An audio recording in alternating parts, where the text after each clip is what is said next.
with me.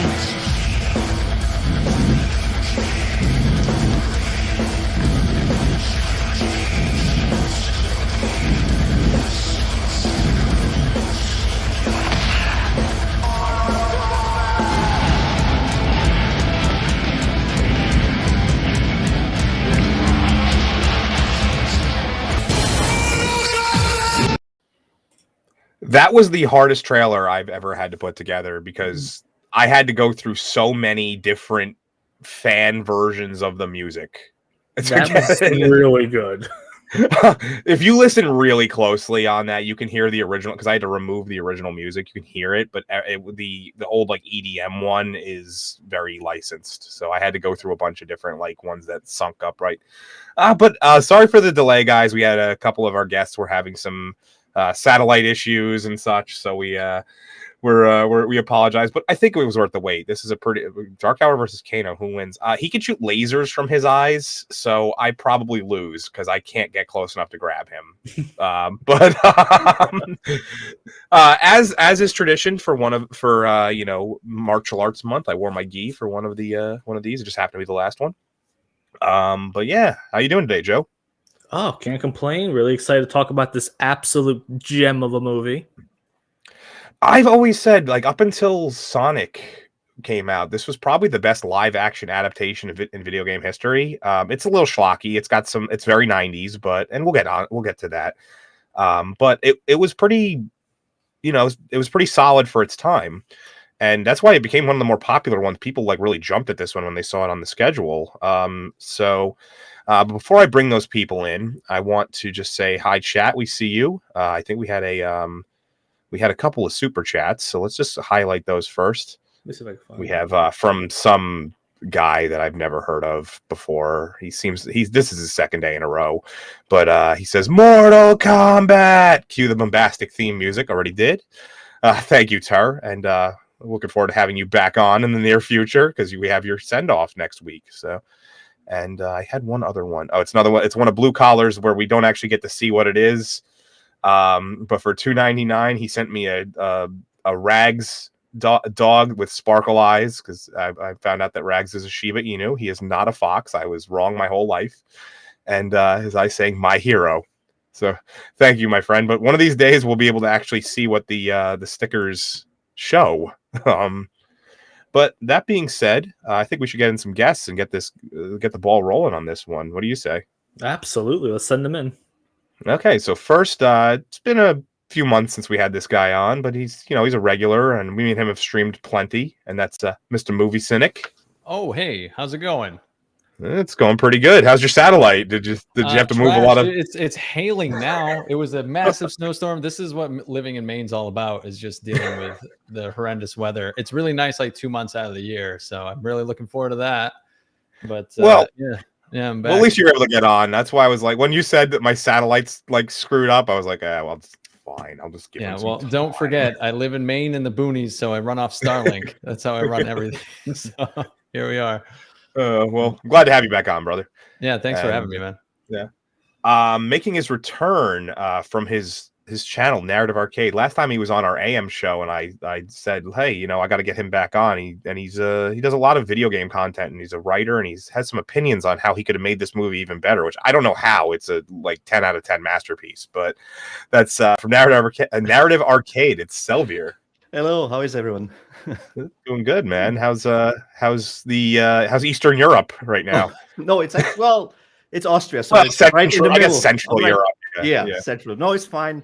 Right now, this is my favorite season, right before the summer, because it just gets very hot and very moist, very uncomfortable for like 2 months. Some people can't handle that word moist, so watch out. Also, for the trailer, I think the best cover of the Mortal Kombat film is the medieval cover. I don't know if you ever heard that one. Honestly, I had to run like a bunch of different, because sometimes if you do a cover of a song, it's still too similar and it'll still get like a copyright hit. I used it. It's safe. So the medieval cover, it just sounds too weird and different. It works. Too late now. I'm not making another trailer. And our last guest today, I had reached out to him. mostly a fight game streamer, and I wanted somebody that knew the lore pretty well and understood the game a lot better than obviously we're all here, but most of us are movie specific. But that is Mr. Knick Knack Paddywhack, which might be my new favorite all-time name on YouTube, because that sums up everything. How are you doing today, man? I'm doing wonderful. Thank you so much for inviting me on today.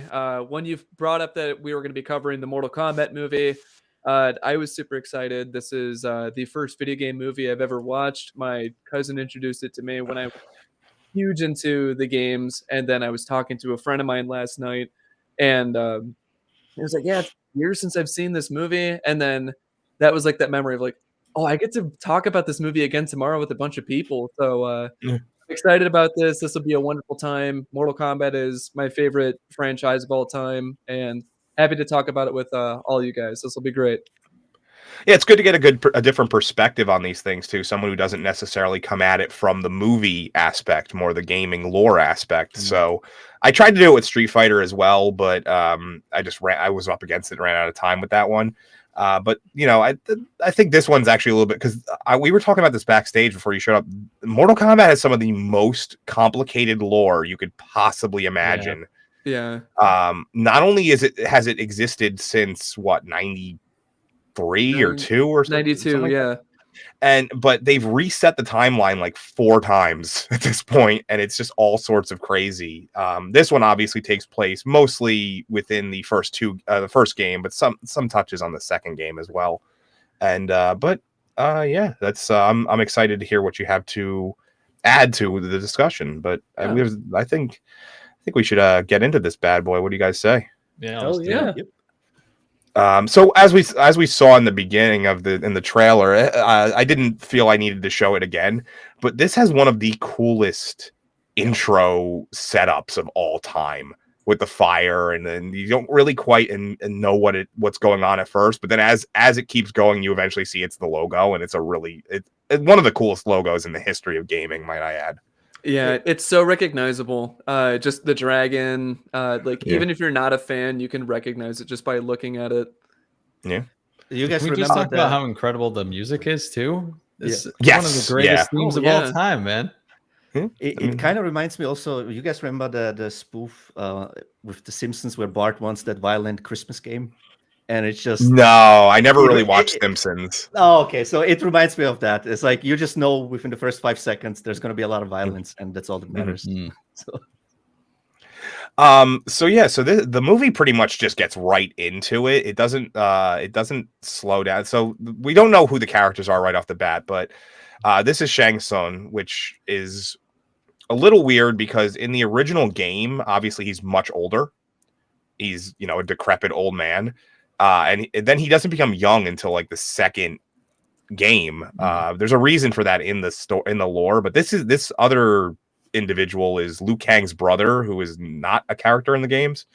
So he's basically, this is a nightmare that Liu Kang is having about the death of his brother, and he's been summoned back to the Temple of Light, via Western Union. This is the days before you could just text somebody. Can you imagine getting a text though? Brother dead, return home, grandfather. Yeah, that's actually probably the most accurate part of this movie, because I have a friend that's Asian that got a message like that about his grandmother dying from his father. Oh my God. Exactly like that. Like, grandmother's dead, come home. Are you charged by the letter? Is that the reason or what? I think Western Union did charge you by the letter. It was like however many months. So it might as well have said it just been like brother, and then it's like, okay, cool. What about him? What about him? There's something else in this scene that my cousin pointed out, and it's always a fun little detail. If you notice in this bedroom, there's a bicycle next to Liu Kang's bed, so that's like a fun little foreshadow to the bicycle kick against Reptile. Oh, nice. Oh, yeah. wow. Which the bicycle kick, that's one of those things that didn't appear until the second game. So that's why I said they touch little aspects of the second game as they go along. Yeah, because I think the second game came out around the same time as the movie, if I recall correctly. I think it was 3 that came out around the same year. So okay. It's a lot of elements from the first game, but like the design aspect is primarily 2. But yeah, it's weird. And then you watch Annihilation, which we can just completely forget about, and they just through everything and the kitchen sink, and it's delicious garbage is what that movie is. I love how that's one of those it's so bad it's entertaining movies, Annihilation, which if I ever do Really a month where we do like terrible sequels, that gotta made be me on in there. it. Yeah. Yeah, like I some of the ones I've been storing up are like Blade Trinity and stuff like that for the inevitable terrible movies week or month, whatever. But yeah, so he does need to return home, which is obviously in China. But before we get to that, we go to Hong Kong, which is where Kano is set up, and we have Sonya and Jax, who will be replaced in the second movie, who are storming his club. I love the Kano look in this, and the other one. it's basically a setup though for them to, essentially trap Sonya into the tournament, which is funny because she's not a martial artist. She has some martial arts training, but she's primarily like a FBI agent. It's really what she does. And that's part of the plot, right? Shang Tsung wants like weaker fighters to rig the game basically against Earth. Yes, he understood. Yeah. But isn't getting her into the tournament in exchange for Kano's participation in some way? I forget. Yeah. So Kano basically wants he's going to get paid a shit ton to get Sonya there. It's a little weird because it doesn't make any sense to me why it has to be Sonya. I think it may have, they never go into that detail. I just kind of headcanon that she's so obsessed with Kano that she'll follow him to the ends of the earth. Yeah, that was my That's and it was an easy manipulation that they could do. But fun fact, Bridget Wilson was not supposed to be in this movie. We briefly talked about it backstage. Does anybody besides the two, either Cynic or Nick, do you know who was supposed to originally play her? I remember it at one point in time. I can't now. It's fine. It was originally supposed to be Cameron Diaz. Oh yes. Yeah, the mask was they were impressed with her work in the mask and they offered her for the role first, and I think she like broke her arm on set or something. She broke her wrist during the training, and Bridget Wilson was just coming off of Billy Madison, and she was kind of hitting Veronica Vaughn, so hot. But talk about a crazy like tonal shift from like Billy Madison to immediately getting on the set of Mortal Kombat. That's all I have to say. It's like the casting for this movie though was so perfect. Oh yeah, it really was. I mean, the guy who plays Shang Tsung, Liu Kang, everyone is just perfectly cast. So he's synonymous with Shang Tsung. Yeah. And I think it's Paul W.S. Anderson's only good movie too. Oh basically the first Resident Evil is solid, but you don't like Event Horizon. That one is good. Event Horizon, that's fair. But anyway, not only was she not supposed to be in the movie, she had basically zero training up until her fight, which we don't really cover too much because it's not much of a fight. It's pretty quick, unfortunately. Well, that's because it was the very last scene that they filmed. We'll get to it later because she had to learn on the fly. She was brought in at the 11th hour, so she had no training. She did pretty good, all things considered, Oh, yeah. But yeah, so obviously in the story though, he's here. Kano has picked this location to lure her over, and she gets information from, I don't think this guy looks very dead, but somebody tells her somebody tells her about the whole situation. We'll inevitably get to that in a little bit. But I think everybody's favorite character in this movie has got to be Johnny Cage, the star of the whole movie. Quite literally. I was originally going to grab a clip of all of his best lines, but there was just every scene he's in. Yeah, it ended up being it was like a 6-minute long clip, and I was like, I'm not going to play this. I'm not like, this is going to take way too long.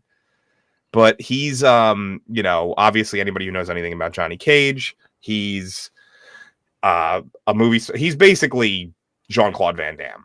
Yeah. And he's kind of upset because everyone thinks that he's a fraud, which we'll see in a minute. So, but because all of his movies are essentially, you know, they're movies, they're not real fights. To the point where a lot of even the actors don't like the stuntmen don't even take him seriously. And he has one of this like, what is it? The Steven Spielberg knockoff looking dude up here is basically he has a great line where he's like, "If you leave the movie, I'm back to directing Traffic. I love you, Johnny. Come back." Oh, here it is. Wonderful environmental storytelling. I'll just say that right there. Yeah. Yeah, definitely. I thought this. Wait, really quick. I thought this was kind of a waste, though. I was kind of zooming in on this. I was expecting to see a lot of Easter eggs or something cameos on this, but there was nothing. I was very surprised by that. I feel like they're gonna do that for the Mortal Kombat 2 sequel, where they introduce Johnny. They're just like, you pause, and it's probably gonna be a page of like so many references. Like if it were a movie nowadays, that would be like this. Yeah. So, well, actually, it's funny because when you see articles in newspapers and stuff on screen, a lot of times, if you pause it and look, it's more often than not has nothing to do with the headline. It's just some random page they took from a newspaper and they slapped a fake headline on top of it. Yeah, this might say like Johnny Cage is a fake, and if there was an article underneath it, it would be about like, you know, local lettuce farming or something. That, or it's like the lorem ipsum, like the base like text you do if you ever do graphic design or whatever. It's gonna be something like that. But so this is the guy behind this is his, well, he believes it's his master, the guy who trained him, but it's really not. It's you know, but he's told about the tournament, and then you know, we quickly find out that it's Shang Tsung, which implies this is, they don't say it, but obviously for Shang Tsung to have his soul, that means he went and killed the master at some point. Oh, yeah, he's totally dead. Which I do have to quickly throw it out there. The master just passed away recently, so RMP. Oh, did he? Rest in peace I'm to him. sorry. Yeah. Oh, yeah, like last month or a month and a half ago. Originally, they wanted Steven Spielberg, but he wasn't available. Yeah, I wouldn't be shocked by that. He was probably busy filming. What was the? Let's see. This came out in '95. What did you? E.T. Indiana Jones, one of those. No, those were like, that was before. It was post Jurassic Park. So whatever came out after Jurassic Park was what he was filming at the He time. wasn't even busy. He just said no. Would it be Private Ryan maybe a year later or so? Yeah, so he was too busy doing some Oscar award-winning movie. Yeah, that was like 1998. So. Oh, 98. Yeah. But I do know that Saving Private Ryan did take a really long time to film because it was all on location. So there's a possibility they were doing like some of the early production for Saving Private Ryan at this time. Yeah. But yeah, so, you know, obviously he goats him into doing it by saying like, hey, you know, you win this tournament and you'll get respect. But really it's the same thing as before. He doesn't perceive Johnny Cage as a particularly good fighter. He thinks like Shang Tsung probably thinks he's a joke as well. Oh yeah. And so he wants to bring him because it's an easy win for Outworld. I almost said Shadow Lu. We were doing Street Fighter yesterday. Almost said Shadow Lu. But for Shang Tsung, it was Tuesday. Yeah. Can you imagine if they had a crossover for that? Oh god, that would be absolutely insane. I mean, I'm still waiting so they did Street Fighter X Tekken. I'm still waiting for Tekken X Street Fighter or whatever, the one where it was the Street Fighter characters in the Tekken style. Yeah, that's they never what it did was it. Supposed to be. I don't think that's happening anytime soon, unfortunately. Well, it's been a decade, so I think we could write that off as never happening. Let's see where we got. But so obviously now two of the fighters that there's like dozens of fighters that go to the tournament, but like really it's just the three that we need to worry about. Yeah. Back at the Temple of Light, which is a location that we saw earlier in the first scene. This is where Shang Tsung. Maybe one of you guys can. I don't understand what happened, how his brother died. I understand how he physically died, but there was no tournament going on at the time. It's supposed to be once a generation. It's supposed to be once every like. To me, it feels like 5 or 10 minutes are missing in this script. I just need more context. What the reason is. It feels like it was thrown in last minute to give Liu Kang more like of a reason incentive to participate. Well, they tried with the 3 main fighters. They tried to give them something that's called the character spine in screenwriting. It's like they did their basic homework, but it doesn't work with this specific plot, and that's my biggest gripe with this movie. Yeah. watching it now. But yeah, they give everybody like the three main ones they have. So Liu Kang, he doesn't believe in his destiny. He wants to avoid his destiny. Sonya can't work with anybody, and Johnny has basically imposter syndrome. Sonya's just very difficult. She's basically the Rachel Zegler of the martial arts world. She doesn't want, and that's but I felt like it needed more context, especially for Liu Kang. Yeah. Hold on, let me just. Maybe he wants to be a Beverly Hills Ninja. I don't know. But so one of the little details I love about this is they ask him. So essentially, it's weird because the others all just can join the tournament. They don't need to have a sponsor, so to say. But Liu Kang requires a sponsor for some reason, and he's like, I want to represent the Order of Light at the tournament. And then they're like, why? And he's like, because my brother's killer will be there. And they're like, that's not good enough. You come up with something else. And it's like he like quickly is like, oh yeah, and we're fighting for the fate of the world or something. I'm like, that sounds about right. That sounds like something they'd want to hear. And that's when Raiden arrives, played by the most Japanese actor you can imagine, Christopher Lambert. At least it's video game authentic here. Yeah.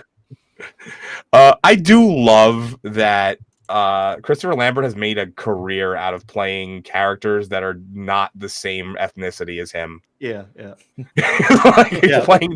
He's playing the Japanese god of thunder. He plays a Scottish Highlander. It's like anything but a French guy he will play. Well, Belgium, right? Belgian. Belgium. Yeah, sorry, Belgium. Same stuff. Belgian, South France. I don't know. Best rating compared to he wasn't in the sequel, right? Was he? No. So who was better, Lambert or the other guy? Lambert. Yeah, If you can't remember the other guy's name, I think we know the answer. Yeah. The other guy was the dude from the Warriors. I can't remember his name. He was still He was pretty the one good. that was arrested at the end at this scene. I don't remember exactly but he was still pretty good, but it's hard to follow up somebody like Lambert. Lambert is a larger than life personality when he's on screen. So, but how do we like his campiness? Kind of. He has such he's a larger than life personality. Let's be clear about who we're talking about here for a second. It doesn't necessarily match up with the personality that he's supposed to be playing. Yeah.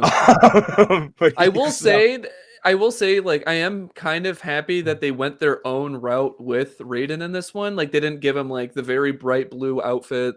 And I know this is a bit of a hot take in the community because he always has that hood on. I actually like him with the hair this time because, like, I know they wanted to keep him like ominous and like mysterious, which is why the hat was always tilted down. You never saw his face. So I know that's why a lot of people were thrown off of like, that's Raiden, like when they first saw him. And now, like, I look at it, it's like, yeah, he fits it so well, and I'm happy that they kind of did their own thing with them this time around. You could put a little blue in that. How much of the lore was specifically designed for the movie, actually? Because they did that. The two creators of the Mortal Kombat series, they worked with the screenwriter together on this.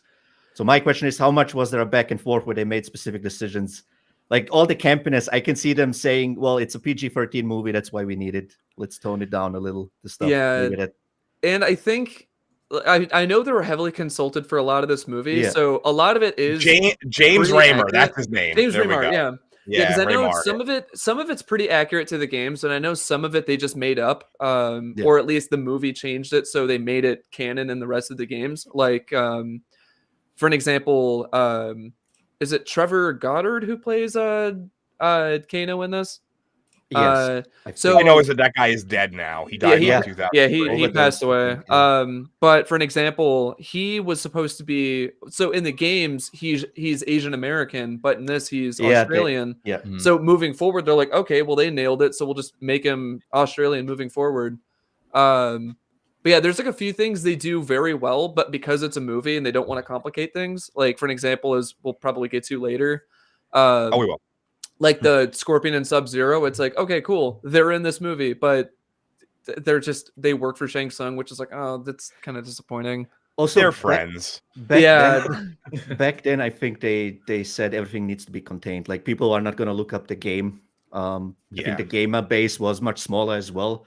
So I think that to this day, I think weekend that Mortal Kombat 2 came out, I think is still the greatest selling video game weekend of all time, because they did this huge it was basically a perfect marketing scheme. So obviously the home ports don't come out until after the arcade version's been around for a while, at least back then. And you know, the Mortal Kombat 2 was one of the most anticipated games ever because of how popular the first one was. And it was also notoriously cheap and with its AI. So a lot of people were frustrated with going to arcades and wasting a shit ton of money. They made sure that all of the versions that were coming out came out on the same day. There was no split. There wasn't like, this is the Sega Genesis weekend and then it comes out on Super Nintendo the following. They made sure it came across the board. So it was, for a long time, it was the largest selling weekend because of that. Not for a single game, like, you know, like there might be more on a particular platform, but because of the way that they did it, it was that 3-day period had more. It may have since been surpassed. I didn't do any research on that. I just remember hearing about that. Yeah, surprised. Yeah, well, that's amazing how much we milked out of this one slide. Yeah, you can milk even more. I think that Christopher Lambert, honestly, he's unlike, this version of Raiden is unlike any other version of him because he's mostly a really serious character. He plays them super playful, which I find endlessly entertaining. He has some great lines. That's what I meant. That's exactly what I meant by he's a big personality. He tends to do his own little thing with the character, and it's. But I don't like that. I think you should take this a little bit more seriously. It is the fate of the earth afterwards. After all, yeah, but here's the truth: is for him, he's going to be alive either way. It's like he can warn people and he's like, you know, I'm the protector, but like I could just go elsewhere. I'll be alive anyway. Second one's like, fighters. Second one is like, I got a haircut. It looks like Duke for whatever reason. I do love great scene. I do love how they it's very much, you could very much tell that they just use whatever font they had for the little subtitles at the bottom of every one of these. They're just like, oh, here we go. Chai Wan Bay, Hong Kong. It's in Arial font. We don't care. Why is everything on fire in this scene?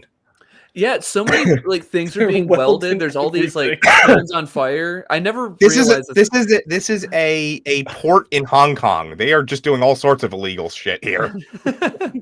It's like the Martin Luther King Boulevard of China. But what's going on in the scene for the most part? There's quite a few slides of this one. We'll obviously talk about it, but they all go to the port. All the fighters converge, including this guy who has not appeared in a game yet. It pisses me off. However, that he's not even a DLC character. One of the most he's a catalyst for a lot of this game, of this movie. Yeah, Art Lean. Obviously, like, we have Liu Kang. This is a great scene here where he thinks Liu Kang is just like a random person. He pays him to take his bags. And I think it's my favorite line in the whole movie, which they did a lot of ad-libbing. So Paul W.S. Anderson essentially told all the actors, if you think of a better line than is in the script, just say it. Mm-hmm. Probably because most of his movies are like that. He's just like, the script doesn't matter. Just do shit. And this was one of those ad-lib lines. When Liu Kang throws his bag in the water, and he's like, luckily I didn't ask him to park the car. God, that line's so good. It's so Johnny too. Yeah, here it is. Throwing the bag. But yeah, so this is basically, you know, and this is where Sonya and I don't know how I feel about this. The actor that they got to replace him looks so much better than this one. Was definitely who they were like, we just need a black guy. Is anybody available? He only has. Apparently, allegedly, what I heard, it was supposed to be Michael Jai White, and then he was supposed to be in the sequel, but he was. This is the worst example of dodging a bullet into another bullet. He couldn't do Annihilation because he was working on Spawn. Hey, leave Spawn alone. That's a great movie. The biggest bullet that you dodged into is still Will Smith, because he was supposed to do The Matrix, and he chose Wild Wild West. Oh, wow. Well, he didn't dodge a bullet. He stepped out of the way of, like, you know, I don't even Like know holy what. light Well, I hitting mean, him. dodging into another bullet. I just Here's see a Eraserhead's response at that. Well, now but here, Rachel Purse, first available black dude on the casting Yeah. sheet. The guy only has 1 or 2 lines, And I it's like think Sonya don't or something like that. And Yeah. it's like, It's like, all right, But why there's your doesn't he check. You go can get on off with set her? now. but so the boat pulls up, which I was reading into this actually. Apparently, they essentially maybe that's what was all the shit was on fire. They made this on set. They just were like, okay, we have this random dragon head that we're gonna throw on the front of a boat. And they made it essentially last minute, and that's why they made sure it looked like garbage, especially because you would think that it would be a much nicer boat. That you were. There are The garbage parts. was essential. It's There are really parts- funny that like all the last minute things in this movie are some of the most memorable parts. We'll get to like more of the other ones, but like the boat looks so good because it's like, oh, it seems creepy and gothic, and then you find out it's last minute. It's like, oh, that's why it kind of looks like shit when you see it. And One of my favorite shots in the whole movie right here, like Mhm. Kano's reveal or his Well, appearance his again. second, it's his second reveal because we've already seen him once. But Yeah, it's so good. honestly, I think if not him, if they hadn't needed to kill him off so relatively early in the film, him and Johnny Cage carry all the scenes they're in. They're just both the actors just chew up the scenery so well. It's I don't know if you guys saw the new Mortal Kombat. I would say he was probably the best character who had the Oh, best yeah. lines. It was the Oh, best yeah. thing in the new yeah, one. he Yeah. carried that whole movie. but we don't have a clip of it or anything. But if you look closely, when Sonya runs after him and after the boat is already leaving. Like they've already started sailing away. I don't know why they didn't catch that in the cinematography. She's not wet. It's not like she jumped in the water and climbed up the boat. She's just on the boat that was leaving. It's like- very strange. Go Yeah, ahead. she just like appears on the boat somehow. I forgot about that. Yeah. Yeah. Probably And they that- didn't have any coverage or anything else, Yeah. right? Otherwise, I think the editor would have caught it. Yeah, that's probably what it was because Yeah. I should have clipped that, but yeah, it's Yeah. like you can see it's away from it's already a good like 30-40 feet away from the dock, but it's a very slow moving boat. I could see her being able to catch up to it, but you'd think she'd be all wet in the next scene, which she's not clearly. Why does Jax not go with her? Like you would I don't think know. this is kind of important. Well, actually, if she had to jump into the water, that might explain it. He probably couldn't swim.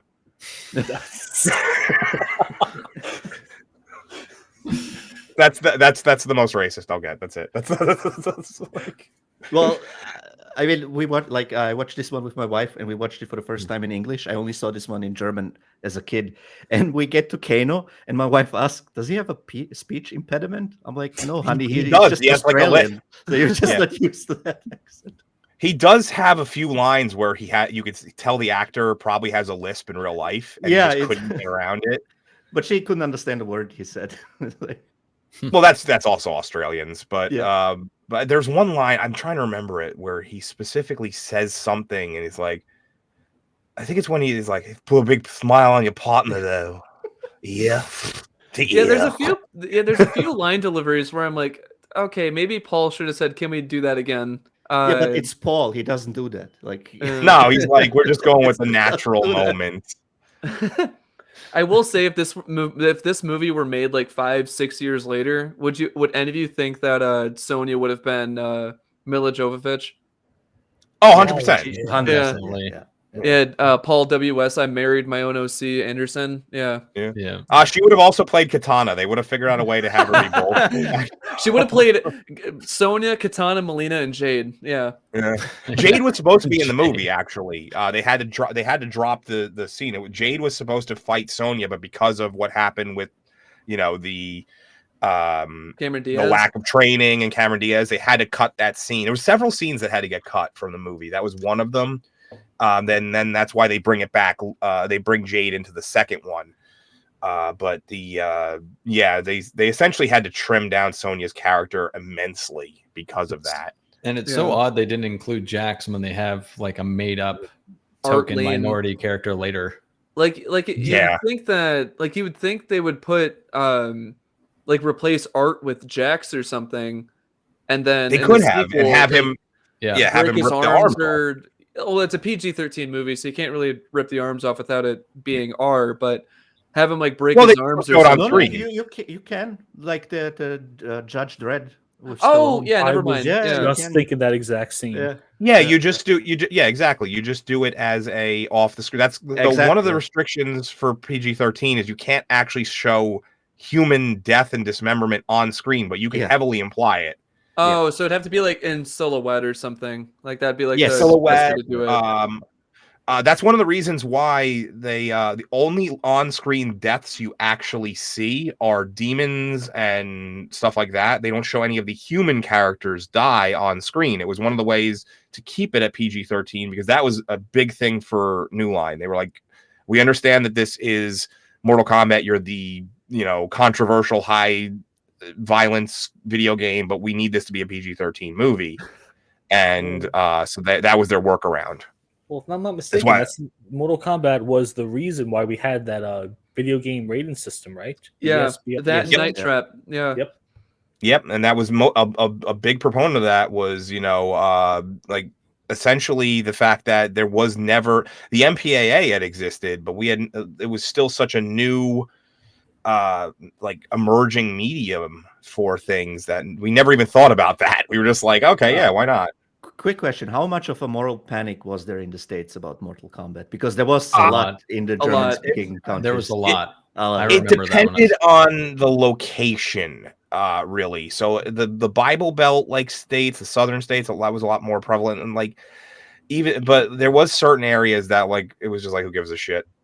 Yeah. But but that's just United States in general. It's very everything. Is I polarizing. had to import a lot of violent games. Like they were outright banned. You could buy them, but you couldn't sell them. So you had to get an import basically, and it just doubles the price immediately. Like a lot of the Mortal Kombats were banned, and recent games like Condemned, if you remember those on the Xbox 360, those were ones that were banned in Germany. It was just too.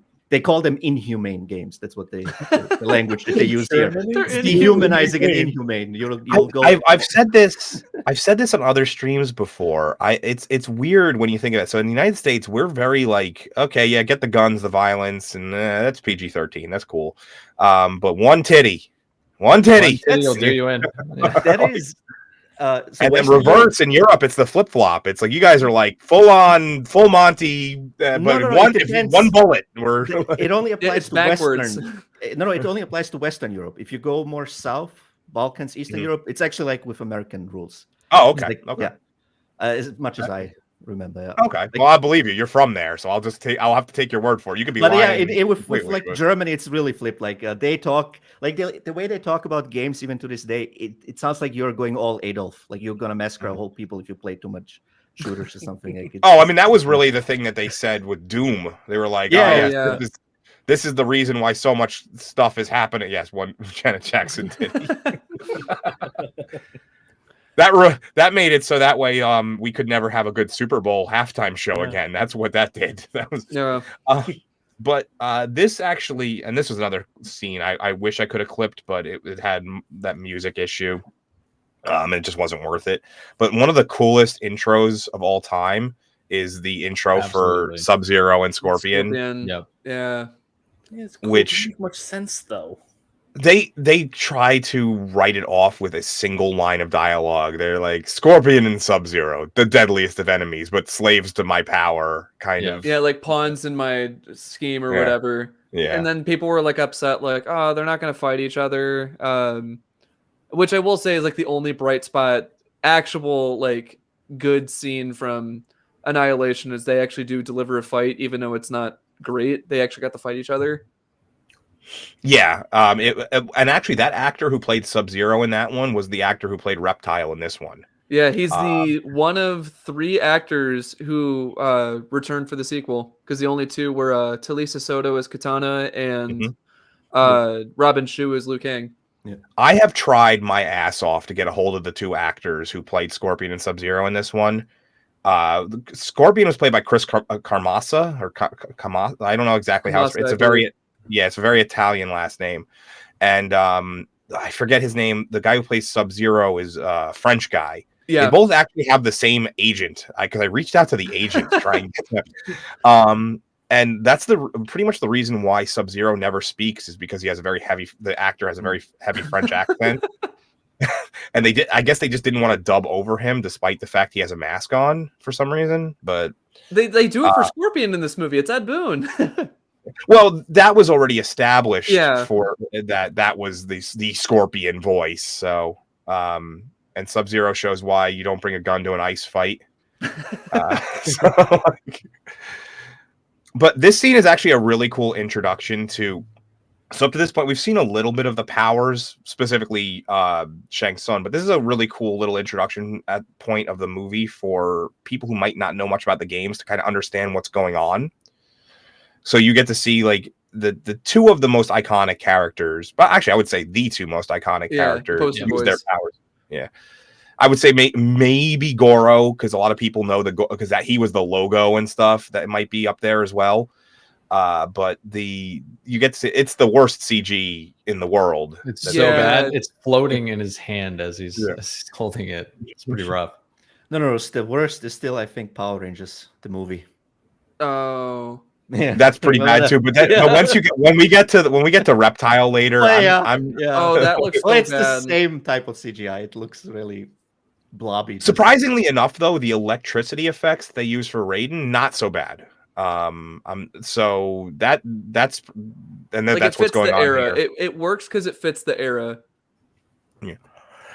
So basically, Raiden's pretty pissed off because this is against the rules of the tournament. They're trying to kill the fighters before the tournament even starts. So, Raiden doesn't take too kindly to that. And but now everybody, I would say Johnny Cage and Sonya, Liu Kang knows what's going on, but they're very confused, so they have to be explained. I've actually used this scene in one of my first videos. I think, what is it? Cynic, you've seen that video when I did one of my really, really early Mortal Kombat video. Like it was like my second or third video. And I used this scene because I think it's hilarious. This kind of sums up what we were saying, that he's very comical about it. He basically laughs that billions of people might die if they lose. He's like, yeah, the fate of billions is resting on you. That laugh his cackle there is so good though. Just the like, sorry. That's like one of the best like Raiden lines, and I don't know why. It's just so memorable. And Sonya has a great line there too, where she says something along the lines of a bunch of random people on a leaky boat are supposed to save the world. He's like, yep, exactly. They do get to the island, which they never truly explain where the island is, but it's definitely not within Earthrealm. They travel through some sort of portal. I think it's like a compass is spinning around. It's supposed to be just kind of nowhere. Yeah, I think it's like in a weird void or something. They describe it like that. It's like between the worlds, essentially, between the realms. And Johnny has severely overpacked. We don't have it, and it was one of the lines that made me want to do that clip. But she's on the radio and she can't get it to work, and she's like, "Oh, it's." He's like, "Can you call my agent?" And she's like, "Do I look like your secretary?" And then after they get off the boats, right before this, he's like, "Where the hell are we?" And he's like, "Do I look like your travel agent?" I like that Sonya's in resting bitch face for the entire movie. That was kind of Bridget Wilson's like go-to. If you even remember when she played Veronica Vaughn.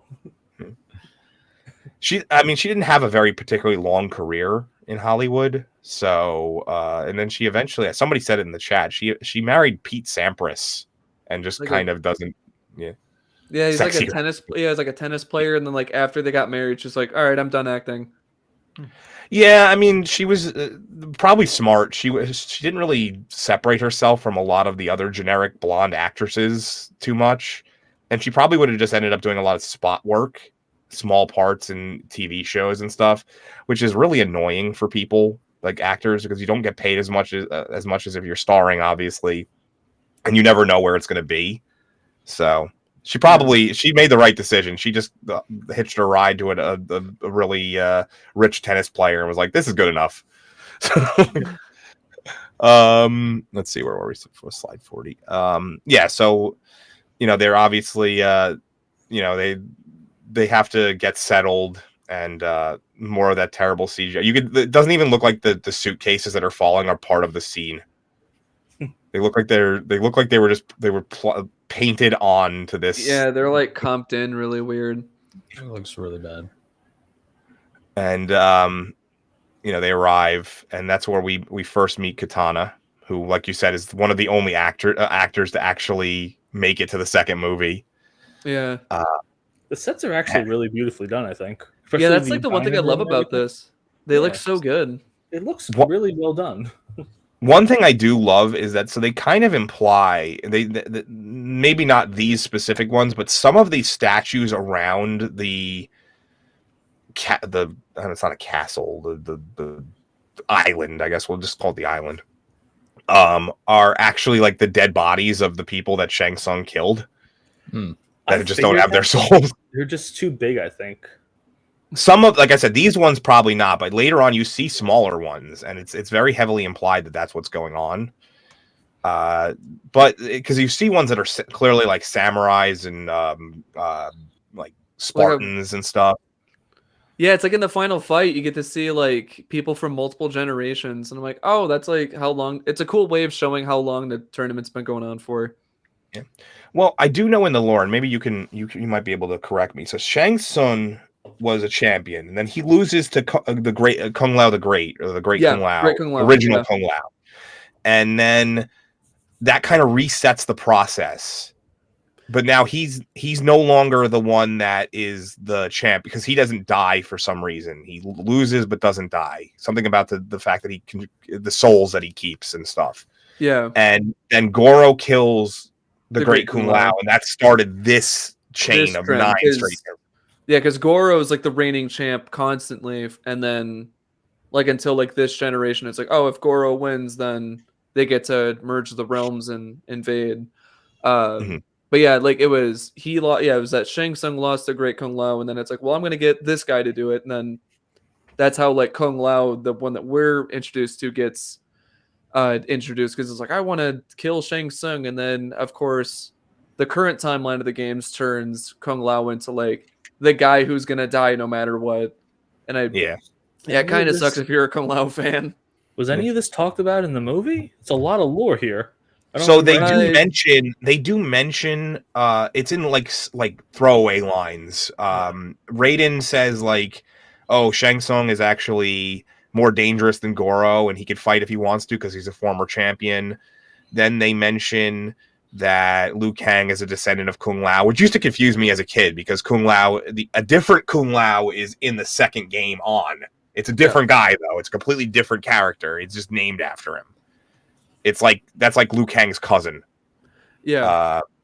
And so it's really done through throwaway lines that if you know about the games and the lore and stuff, you'll pick them up, but they're not, and it's kind of smart in my opinion, because like Selvier was saying, they didn't want the movie to feel like homework. I need to know all this stuff.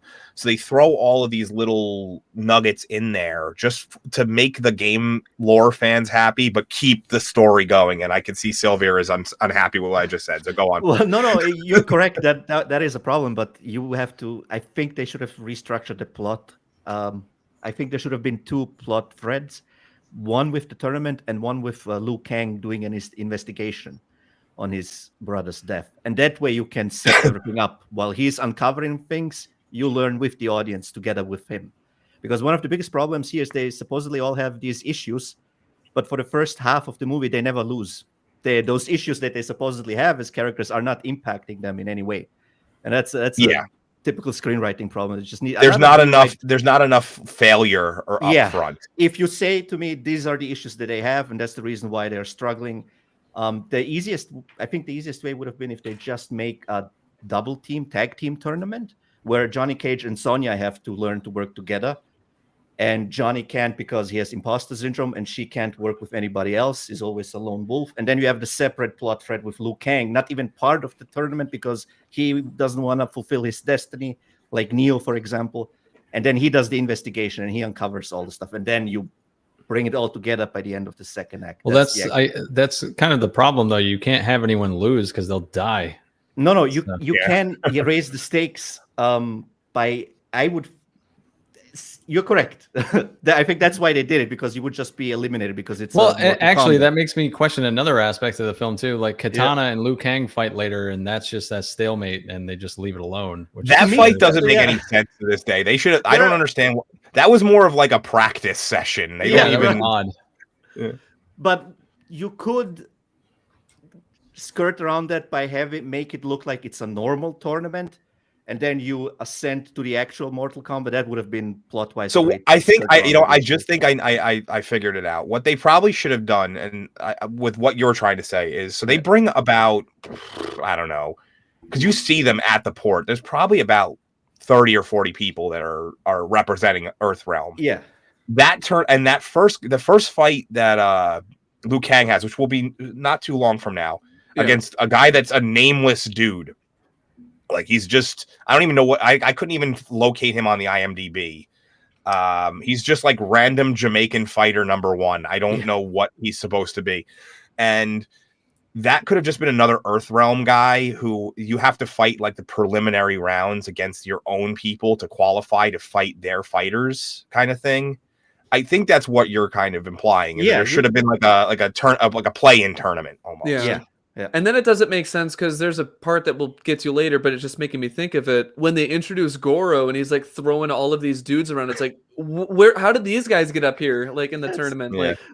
Like, I don't have any pictures or anything of that because the actual scene itself was too long to clip and have it make sense. But the random stills of guys just laying on pebbles looked stupid, so we don't have those. Yeah, because it's like one of those scenes where it's like, yeah, you can just watch this movie, but you really think about a lot of the stuff that's going on. It's like there are so many things of like the rules and like how the tournament works that just don't make sense. But you can just shut your brain off and you'll have such a great time with this movie. True, It really is a mindless movie, but it's fun. I enjoyed it. It's popcorn entertainment. It's so fun. So one thing I forgot to ask before we got started, because we kind of had to start quickly, is we normally go into like, what was the first time you saw this movie? And let's just kind of put it now, I guess, because I remember the first time I saw this movie, and one of the reasons I know it so well, and I can kind of just do it from memory, is I had one of those like Discrambler boxes as a kid. I think, like, anybody remember those gray, like, now you can watch pay-per-view for X number of and this was like the movie at the time that was on paper. I watched it on like loop. I just kept watching it. Yeah. And so like that's one thing I forgot what we didn't really get a chance to do before. Amelia Bedelia just said that Reptile is cool, full stop. Well, actually, let's take a look at this does not represent cool, full stop moment right here. Yeah, so basically what happens in that little bit that we just kind of were sitting on, though, is Liu Kang notices Katana, which she kind of just looks like a statue at first, but then she moves. Yeah. And then Reptile is quite literally a statue. And what was it? Johnny says like, if a woman looks at you like that, it usually means something, which is hilarious because she's basically not really looking at them any specific way. It's not like she's just like, oh yeah, okay. It's like a deadpan stare she's like giving them, just like looking at them, and that's it.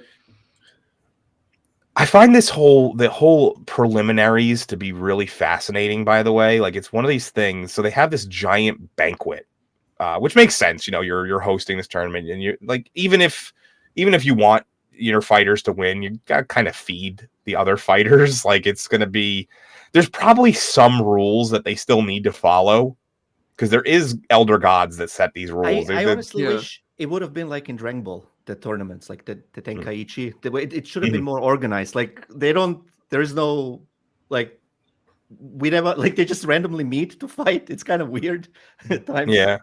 So honestly, it came off more like, I'm trying to think of something that would be like, it was like they were just randomly walking around like, hey, I'm gonna, like Pokemon. Like, we catch eyes, we're throwing fists. Like, what's going on? But one of the things I find hilarious about this, and like, what I was going to say was, they're probably the elder gods probably are like, yeah, you can't starve the fighters to death. That doesn't count as winning.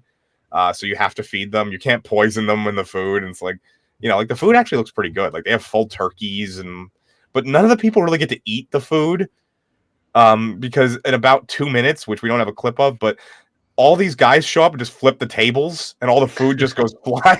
Yeah, it's like, what if someone was probably still eating some of that? That would have been a great clip for Johnny Cage, like mid-bite. I mean, like, I just want a normal. Yeah, here it is. Yeah, they just flip all the food over. With these dudes who most of them are jacked as fuck, but this one on the far right looks like he could have probably used some of that protein. There's a couple of dudes that if you look, they're like really shouldn't have been the guys cast for these roles too. They're just like background guys. Yeah, but there's some of them are like barrel chested, like they don't have great body fat percentage, but like that guy on the like directly left of the table, like you can tell he's still jacked as fuck. He just doesn't really he still eats a pizza. He's got that but then like if you is what that is right there. Yeah. But then if you look in the crowd, there's some guys who they clearly don't work out. And they were just on set and they were like, "Hey, can you put on this hood and go stand there? And here's some olive oil, just slather your body with it. We'll be fine." It's a lot like the scene from the Simpsons movie where they're talking about like putting the security around the dome. It's like, I want to have some tough guys, and then I want to have some soft guys that make the buff guys look tougher, like tough, soft, soft, tough, soft. It's like that's pretty much what this crowd is. Yeah. Here's the so. Oh god, this is where we so good. Yeah. So basically it's a preview of what's to come, which is I want to know how they got this guy to the guy that he does it to like sign up and do this. Sign up to have this fate happen like to him. He had Sub-Zero walking around. Yeah, he flexes up and he has like muscles you've never seen. He does all these cool taunts, like the triple kick, and then he just dies. I'm jealous of his ability. I'm jealous of his ability to crack his back by just going like this. He's like, he like stretches and all of his body cracks in the sound. It's like, I wish I could do that. Just self-chiropractic. But let's see, so 3. It's like so Indiana Jones, like where he's fighting the dude with the sword and he just shoots him. It's so equivalent to this. It's so funny. But because they set it up like it's going to be an actual fight, and it takes about 3 seconds. But what was Shang Tsung thinking here? Was he trying to intimidate all the fighters? Like, why? Oh yeah. Okay, that is okay. What I took away. But I'm like, why would you reveal your secret weapon? I don't know. Maybe I took it as like, guess what, guys? You're all dead. Fucked now. Like you are here. You're trapped, and you have to go through this guy. So good luck. I mean, he does hit him with a flawless victory, so I mean that's like a wonderful payoff if you're a fan, right there. The only thing I could think of is that this guy slept with Shang Tsung's daughter. And, like, hey, I got a special promotion for you. You're going to be on our demo team today. Yeah. but in all seriousness, oh, go ahead. Do the people of Earthrealm actually have powers? Because we see Johnny Cage kind of do his. Liu Kang kind of does. Liu Kang kind of does. Like, but does he actually? He does. I have a screen of it. It was fists exploding, but he's not able to do that the entire movie except at one point. Yeah, and no, they don't have Arcana yet. I mean, the best probably in the games. My favorite guy in terms of showing up and just using what he has is Stryker. He's just like, I have a nightstick and a pistol, and I'm just gonna make this work. Like, he's like, let's talk about some police brutality while we're at this shit. But like Kano in the games, he could fire lasers from his eyes. So like some of them have like sort of powers, but nothing compared to what we see like from the Outworlders. Yeah. Yeah. Well, technically, the Lin Kuei aren't they from Earthrealm? They are, yeah. Yeah. So the Lin Kuei is Sub-Zero's people, so they're just not. He's just on Shang Tsung's team. Yeah, they fight on behalf of Outworld, though. That's like in this movie they do, at least. I think it is in the game. Well, there's actually like 7 or 8 realms. They really only show you 2 or 3 of them throughout the movie. So they show you Earthrealm, they show you Outworld and whatever this middle ground between the two is, and they show you the Netherworld at one point. Yeah, they show you like a little bit of hell, which is probably the highlight of the movie for me. Yeah, and but they don't show you like Eternia. They don't show you like there's other Order, Chaos Realm. Yeah, or Chaos Realm are the other ones. They don't show you those ones. Yes, violence, blood.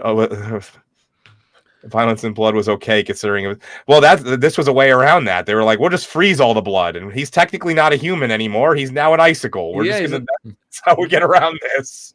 Which is the most cool way to like get around that. Like the dude's completely shattered, his head's right there, and if they showed like any blood, yeah, this would have been like R immediately. Well, he freezes this guy, and he explodes, and you see his guts and everything. Now, I've always said this. If they really wanted to intimidate the fuck out of everybody and not kill one of their people, just have Goro walk out. Everyone would shit themselves. Yeah. Which is what happens later on anyway. It's like as soon as he walks out, everybody's scared. Like what would have made that so good is if Goro did come out and show like he like took off his like robe or whatever and showed his forearms, and like half the entire room just leaves and they just opt out of the tournament. That would have been like the best. They go to the boats and there's like nope. So there was a lot of restrictions. So the animatronic they used for Goro, which barely worked from what I learned. Barely worked. It was $1 million animatronic that barely worked. How? I don't know, but that's why a lot of the fight between him and Johnny Cage is nothing. That's why the fight between him and all those people is just throws that you see from off screen. The most you get is the Art Lean fight, which is really not. They just did not have the technology to make it work right. And about the 1 million, it's all man hours. That's the reason. Yeah. All just the man hours. Because all these people. Yeah, they're all working the arms, and then it's like the radio that's working the mouth and the head. To think that this would eventually yield Grogu. Yeah, it's also really funny. I was watching Lilo and Stitch with my girlfriend recently, and I completely forgot that the big alien Captain Gantu is the same guy who voices Goro. So I could not remove that from my head. I was like, oh my god, this is Goro. That guy did a lot of voiceover work around this time, from like pretty much from the mid 90s until mid 2000s. He was, if there was a big booming voice, he was probably it. I don't remember the actor's name, but I could recognize the voice. Kevin Michael Richardson. That's it. One of the last things he did, he was Kamek in the Super Mario Brothers movie. Oh, okay. When I heard that, I was like, wow, like it didn't even sound like him at all. So I'm gonna ask this. This is mostly for Cynic and Joe. Does this guy kind of look a little bit like Drinker here? Yes. I was just like, when I was rewatching it, I hadn't seen it since this whole, YouTube venture. I was like, holy shit. I think that's what Drinker should do that for Halloween. He can pull that off for sure. But yeah, so obviously I already showed this particular, but they're essentially discussing what just occurred, but also the fact that Kano seems to think that they're I don't want to say blood brothers, but they're like they're two peas in a pod. He's like, yeah, I'm the general of the armies of Outworld and the prince of the subterranean realm of Shokan. Like, subterranean. It's not like underground. I'm a bit of an underground boss myself. It's like, and Kano is obviously very much a slob. If you look at the way he's eating, he spits the fat from the turkey into his wine glass or wine chalice. Yeah, and he's just a gross individual. But basically, this conversation, this whole conversation is just Goro is essentially like briefed on, we have to win this tournament, as if there was any doubt. We've never been this close, and don't take Liu Kang lightly. I fought his ancestor and lost. Like, you don't take this dude lightly. And Goro's like, I'll fuck him up. I got 4 arms. I'm 7 feet tall, 7'5", like 500 pounds of muscle. Like, I don't have any trouble with anybody. But while this is going on, Liu Kang, Johnny, and Sonya are all kind of overhearing what's happening, and they go to leave. and they are led by Katana, who does a terrible job. She's like the physical walking equivalency of that person you're following on the highway, and they refuse to realize that they need to slow down because she's always so far ahead of them that they get lost. And yeah, they get lost, and Reptile spits in Liu Kang's face because It of doesn't such. look too bad when it's covered in shadow. Yeah. And a still frame. Yeah. Well, yeah, this still frame is pretty solid. Other than Not that, bad. It I looks do like have an to air say- compressor's going off in his face. It looks kind of funny. I do have to say these sets look the worst for me. They look like a theme park ride. Like when you're in the waiting line, these ones aren't the best. it kind of reminded me, like hindsight, obviously, not when I was watching it as a kid, but the movie Bug. I'm sure, Cynic, I'm sure I you've seen remember Bug. Bug. You remember when toward the end of the movie when they're very much entrenched in their paranoia and they have like, and apparently, Selvier, you've seen it as well. They're very entrenched in their paranoia and they have like UV lights around and they've put all the aluminum foil in the room, and it kind of reminds me of that a little bit. Yeah, I remember that movie very well. I remember thinking that was a steaming pile of shit. Well, that was a off Broadway play that they tried to turn into a movie. Yeah. It doesn't really work so well. You know which movie aged really well with bugs? Mimic from Guillermo del Toro from the 90s. I remember Mimic too. Yeah. Yeah, that one. I watched that one recently. That one still holds up. And yeah, this is actually very poorly explained. That should burn the shit out of Liu Kang's face. So it's like he's just like, it just comes off like somebody shot off a water gun, and it's like, that was an inconvenience. Well, everyone else doesn't even really care about it when he's walking with Sonya and Johnny. He's like, oh, I got sprayed in the face, and they just keep going like it's nothing. Yeah, they just go to the next scene and they're just walking through spider webs, which I always found hilarious because there's clearly no one has walked down this particular path because the webbing is still across it. But Johnny is insistent that she went this way because he could smell her perfume. But it's like there wouldn't be anything on the path. The spider cobweb things would have been moved already. She's like, he's implying that she walked through one, set the cobweb back up like 45 times. But they just kind of end up back in Goro's. I'm guessing this is, I'm not sure if it is, but I think it's Goro's like feeding chamber, I guess. In the games, his chamber is actually like the catacombs underneath the temples. But here he's treated like the character's treated more like a actual sitting prince as opposed to that. And the first actual fight of the movie, apparently we don't have a slide of. Damn you, Joe. I thought we were going to put a fight scene with it. My mistake.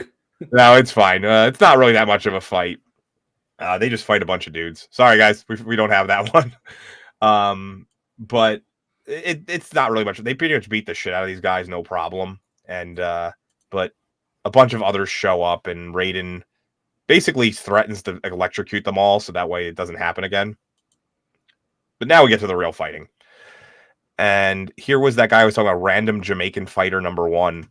If I'm correct, I think he was like at the time was like a kind of big martial artist or something. I forgot the guy's name, but like if you were like into like martial arts films or paid attention to like that scene or like the scene of like martial artists at the time, a lot of people probably would have been like, "Oh, that's cool." What But was that show if he was in?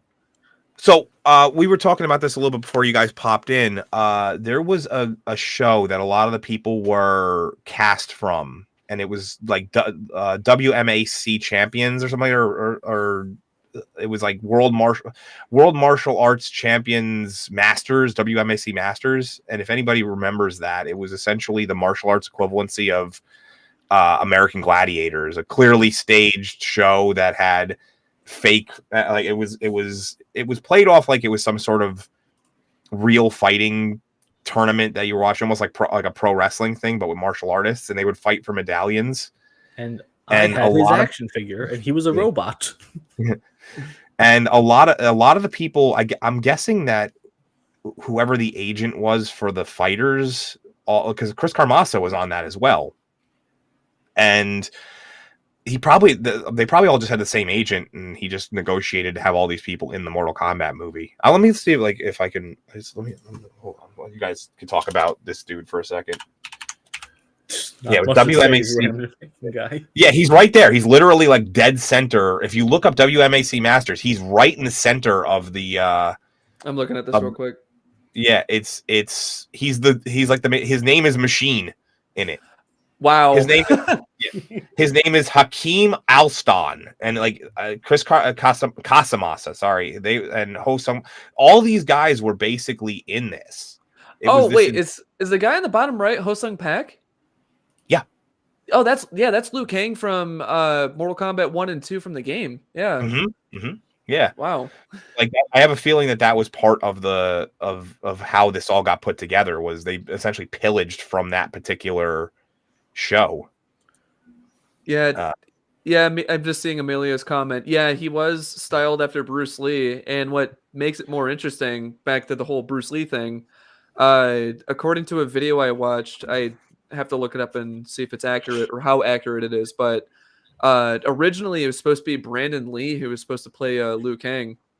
Oh wow. Would not be shocked about that, to be honest with you. The original cast, it was like someone who did a video of like the original cast lineup. It was Brandon Lee as Liu Kang, Jean-Claude Van Damme as Johnny Cage, Cameron Diaz as Sonya, and the one for Raiden was the one where I'm like, okay, that's interesting. It was originally supposed to be Danny Glover. Okay. Really? I heard that. I'm like, I don't know if I believe this, but it's really funny because I could imagine they would sneak in him saying like, "I'm getting too old for this shit" or something like that. Had I thought of it, so we should have did we should did like a recasting at the end of this one. If we have some time, maybe we could throw that around. But like just a fan recast. Yeah. But millennium away from retirement. Yeah, away from retirement. Oh man, but I know you guys are probably waiting on some of the video clips out in the audience, but we really backloaded the videos because we did most of the better fights. This early stuff just wasn't worth clipping.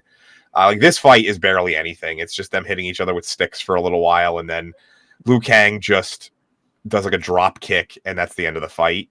And Shang Tsung has seen enough of this shit, so he just comes over and steals this poor motherfucker's soul for no reason. He's just like, "You're not even dead yet. I'm just going to take it anyway." I am glad that they actually used like no-name characters that didn't exist in the games, because I feel like it would just have been fan service, and then we would have been disappointed that they only got like a single scene or something, you know? Yeah. Yeah. So some people have headcanon that this guy's body then gets like taken away and he becomes I think Cyrax because of the hair. Yeah. There's no confirmation of that at all, but some people say that's what I do. Like that, obviously we just have it here, but as soon as his soul is taken, his body is like a pale blue grayish character, like color, which is a pretty cool effect. Basically, but I guess you could also assume that that's him taking the body heat as well. It's very, because like it just cools off immediately. What's funny later is we'll point it out. I'll point it out later, but I just need to remember the whole soul stealing thing because it's. There's really a couple of different versions he does. Yeah, it's inconsistent throughout the movie, but there's one part later when he does the soul stealing that's really funny. But now that you mentioned the whole like, oh, people have headcanon that this is Cyrax later, it is. Because I don't think at the time when it was made, because I know that Cyrax is Jamaican, like before he became cyberized, but I think that was like a thing they did later on. So I'm like, oh, if it was because of this movie, I think that's like a crazy coincidence, or if it just happened and that's like the thing. Well, there's Cyrax, Sector, and Smoke becomes in the original timeline, he becomes a cyborg, right? Yeah. And there's not much that's said about them, but then they both Cyrax and Sector appear in the next movie. Sector doesn't. It's just Cyrax and Smoke. But what's weird is Smoke does use missiles, which is a thing that Sector does, which is something that always bothered me. And then in the second timeline, I think it's Sub-Zero becomes instead of Smoke dying and becoming a cyborg, Sub-Zero, which makes a little bit more sense actually, because it's like. And then he looks like the Predator, which is like kind of cool.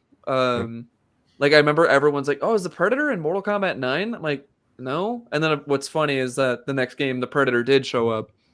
That was around that time. The Predator was showing up in every video game. He was in Call of Duty. Yeah. Yeah, I thought that like when I found out that like they were adding him, I'm like, oh, that's cool. And then it's like, oh, it's also Call of Duty Ghost, so I don't care. Yeah.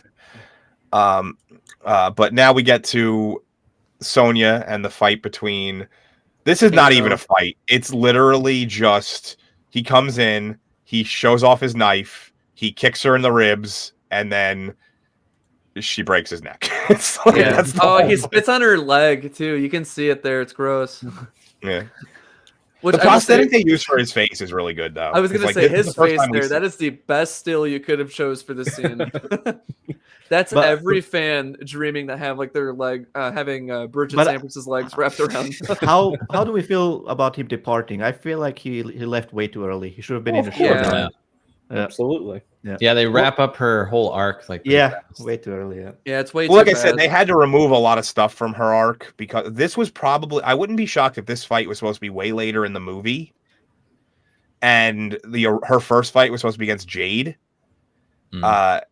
But because of all the restrictions, they had to move this up quicker. Yeah, he definitely gets done dirty because Kano is a very important part of the lore in the Sonya was. Oh, okay, yeah. I do remember hearing something about that she got she was actually pregnant at some point during the filming. So character was cursed. First Cameron Diaz breaking her wrist, and then she gets. Well, this was also the very last scene of the movie that was filmed because they had to give her some time to get at least some of the training in. That's why it's such a short. It's the shortest fight in the entire. It's shorter than the fight that we just had with the random Jamaican guy. I think the whole fight is a total of like a minute 10. Most of it is them walking around talking. And it's really a shame because they have probably the in terms of characters that are intertwined in the lore. These are the only two that get the treatment that they're supposed to. Like we said, we mentioned Sub-Zero and Scorpion don't get it. Really, Liu Kang doesn't have his he doesn't even get his intertwinement with Goro because in the games he beats Goro. Yeah. So a lot of these characters that are supposed to be connected aren't, and these two are. So for it to go so quickly is kind of it's a disappointment. Yeah, it is really disappointing that it happened so quick because if they had Trevor Goddard in the sequel, this could have been like a fun rivalry they had or something. And you can actually tell that he came back to film this because in the previous, I guess I can go back, or I think it's still in. Is it still in this? I don't think it was it in this one. No.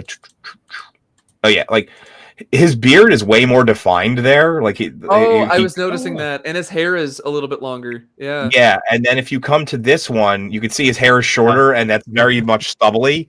So he probably had left the set for a while. It's probably I wouldn't be shocked if it was to go film something else, and then they were like, "Oh, we gotta bring you back and kill you in this scene," and it was like, "Okay, give me like a week to grow out my hair a little bit." It must have been a really easy conversation. It's like, "Hey, what do I have to do?" Yeah, you're gonna get killed. Some woman's gonna crush you with her thighs. He's like, "I'll be on the next plane tomorrow."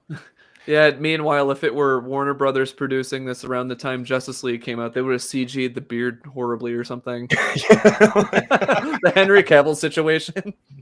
But that being said, the prosthetic they use on his face looks really good. It does legitimately look like it's under his skin. Oh, yeah. So, yeah. I think there's a film museum somewhere, and they still retain that piece of it, if I'm correct.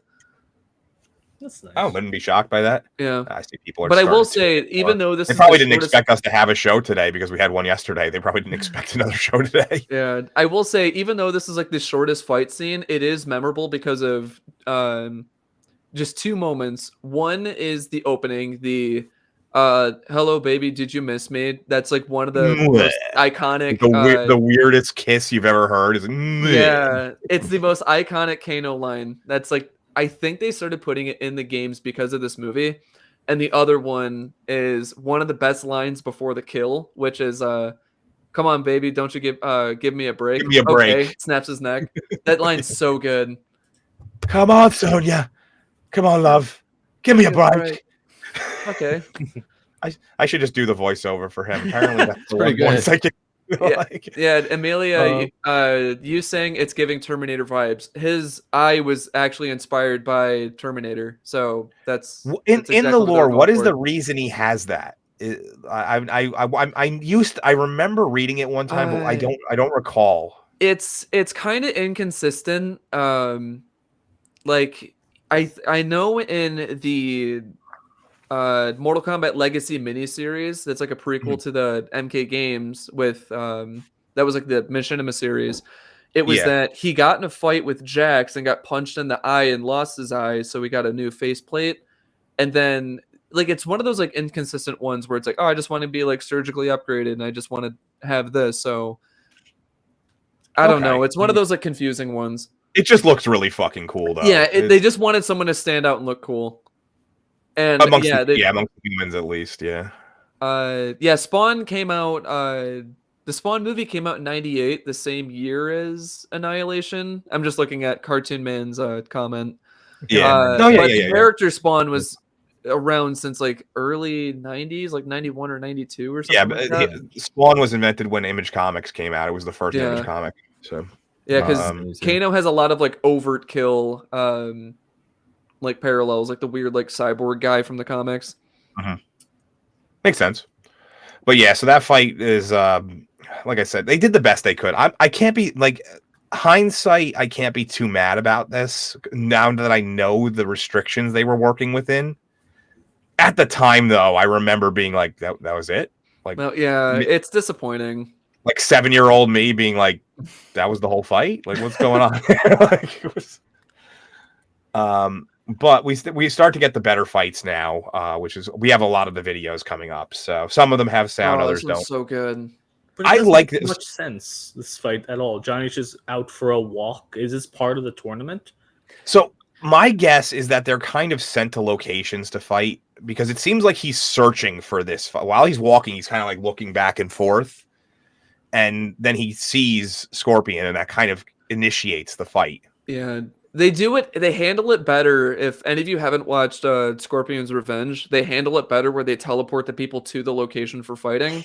But this one, it's just like they just wander and find each other. I thought there was a throwaway line in this movie where Shang Tsung says, like, "Now my island's your playground. You can kind of do whatever, fight wherever." So I don't know if Dark Hour. I don't know if you know this, but this scene here where he jump kicks Scorpion, from what I learned on test screenings, the fight was supposed to end here. He was supposed to kick Scorpion in the chest and the fight would end. And then people were something about that, the fight was supposed to end here at this shot, but people were complaining like there's not enough fighting in the movie. So the second half of this fight is all reshoots. It was that one fight. and the Reptile fight, which is why they're the two best fights because the test audience. So I wasn't sure where it ended on this one. I did know that they redid some of this one, and the entire Reptile fight was added post. Yeah, like that wasn't even the best fight in the movie.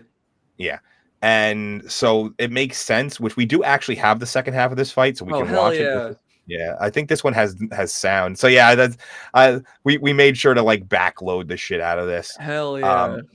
So here we go, guys. Welcome.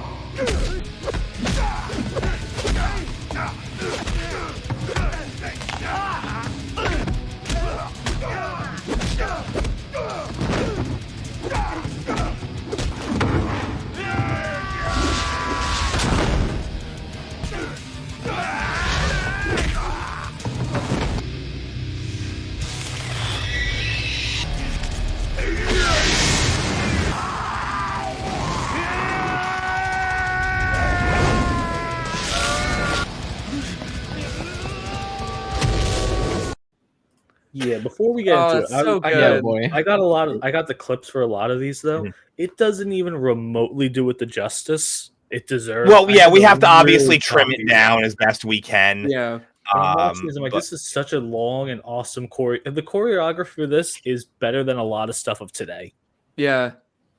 The scene we have to trim it down because we don't want to get ripped down while we're doing it.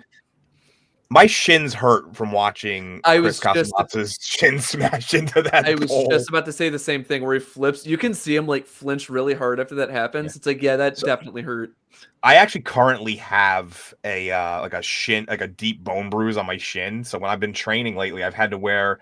I have essentially it's like a child's sized shin guard for like soccer that I put over just that spot.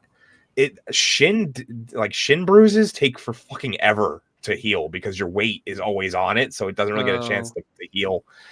That probably hurt like hell. Even if he was wearing shin guards, that probably hurt like hell. Oh yeah. Like I also saying. love the ending to my biggest fan. That's like the cherry on top of that whole fight.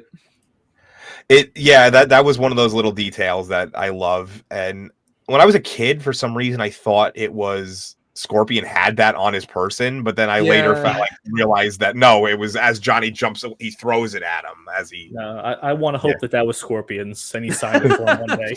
It's the only Earthrealm culture he knows is just Johnny Cage. That's it. That was the assignment. He's like, learn as much as you can about Johnny Cage, and he just watched all of his movies. He's like he actually became like a legitimate. He went to Comic-Con and got an autograph. It's like a Galaxy Quest. Yes, he doesn't understand those are movies, you know. But it is one of the better fights. So there's like 3 fights that I think are pretty solid in this movie, and I would say that's number 2. Reptile's is number 1, yeah.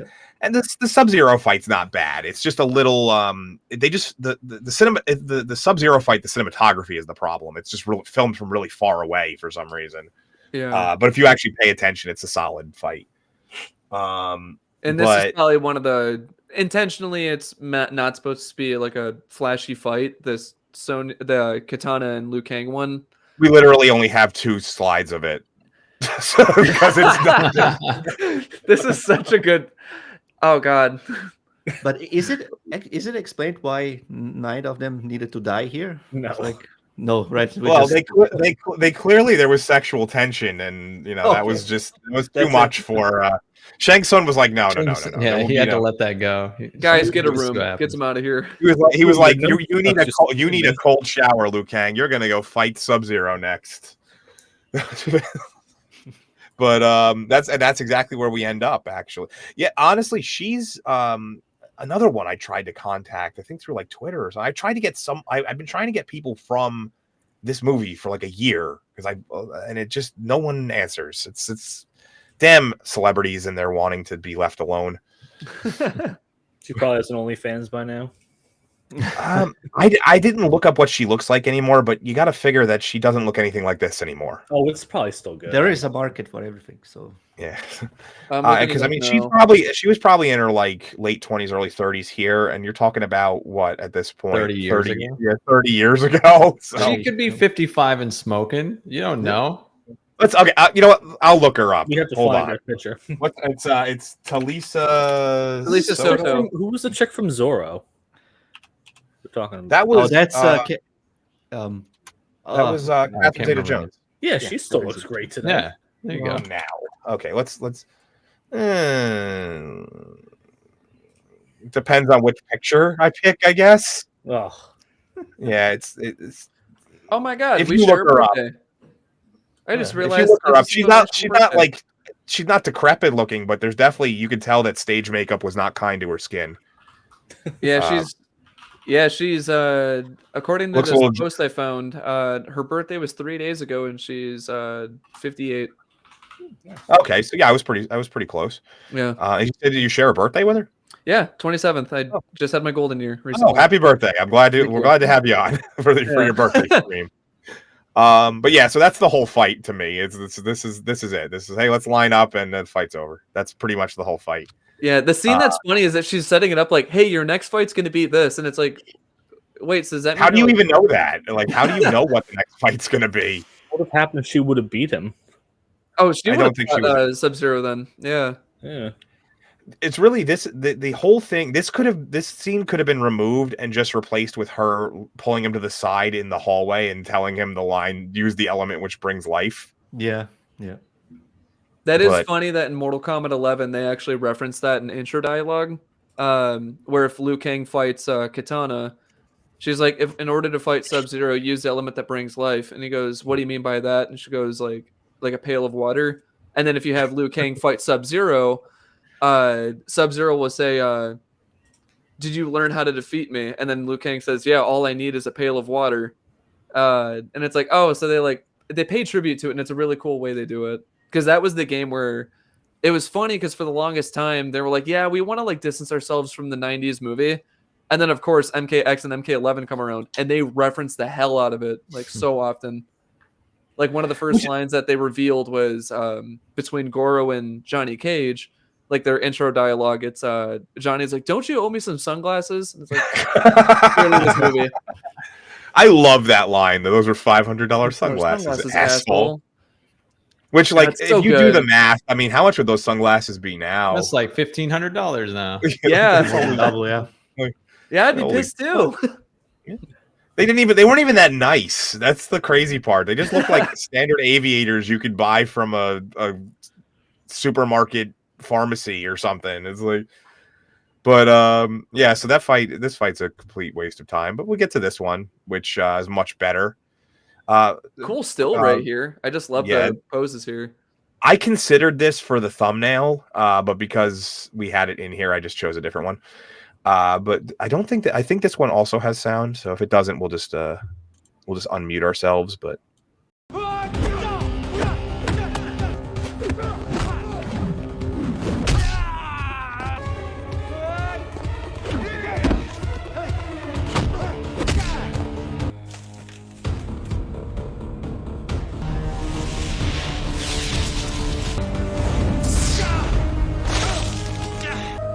Use the element which brings life.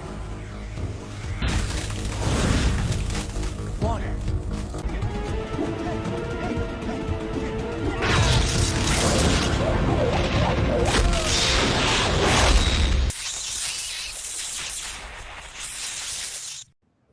I love that you sped that up. That was fantastic. Swings that thing forever. Him spinning it, that's so good. Were you guys Scorpion or Sub-Zero people?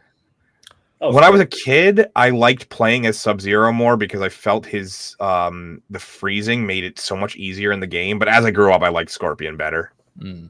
In fact, I'm gonna make that a poll over on the. I was a Sub-Zero guy too. Yeah. I still have a am. little statue of him on my desk here. Nice. Hold on. Yeah. Everyone's Sub-Zero. I'm trending towards Scorpion. He seemed always edgier as a kid, especially. Yeah. Well, it's funny because you come to find out, like, when you're younger, it's in the early games, I should say.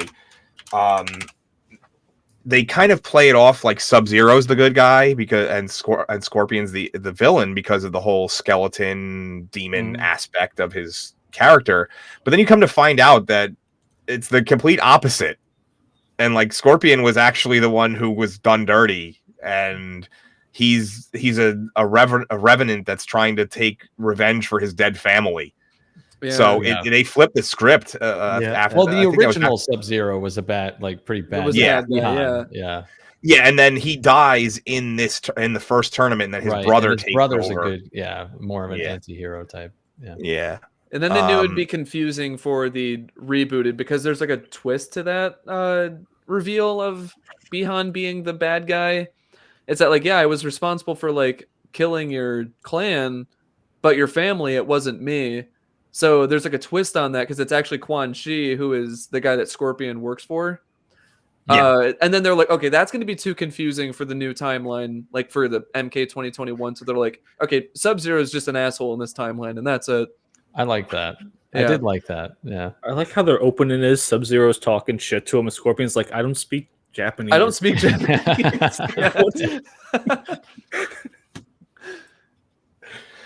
But I have no idea what the fuck you're saying. Such a weird movie. It's so funny because it's like he has this like long dialogue with him, and it's like, yeah, I don't understand you.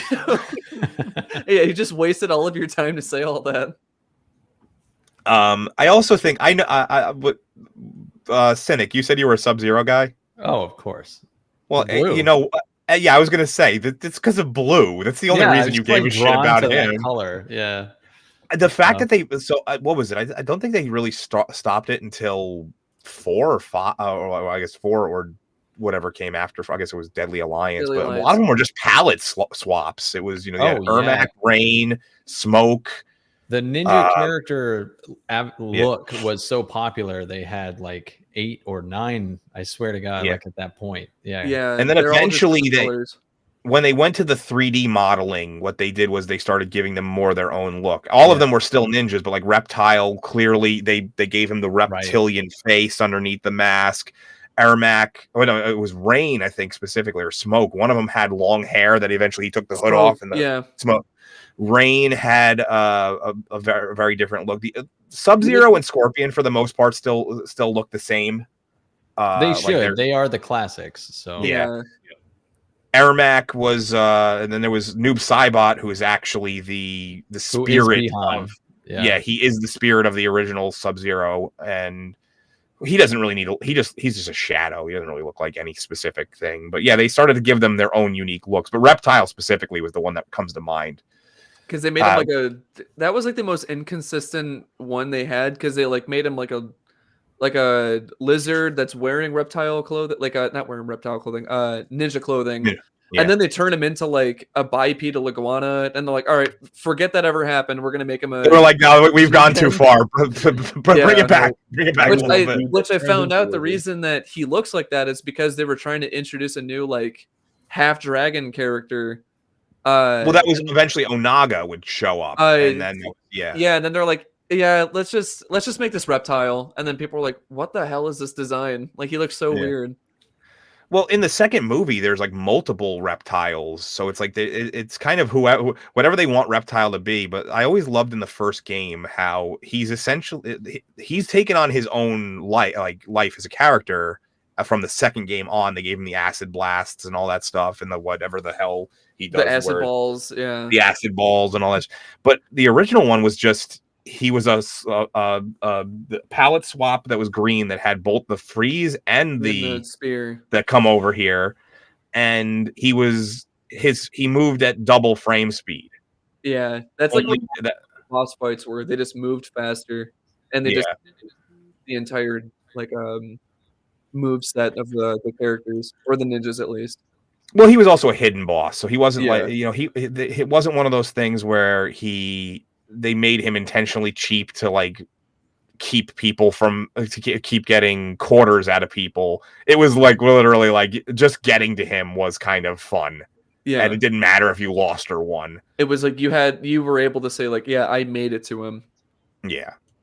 But yeah, so obviously I do love how Katana just kind of randomly pops up like mid fight, and she just like, remember what I said, bitch? Like telekinetically talks to him or something. I do like that he has to like spell it out for the audience, like water.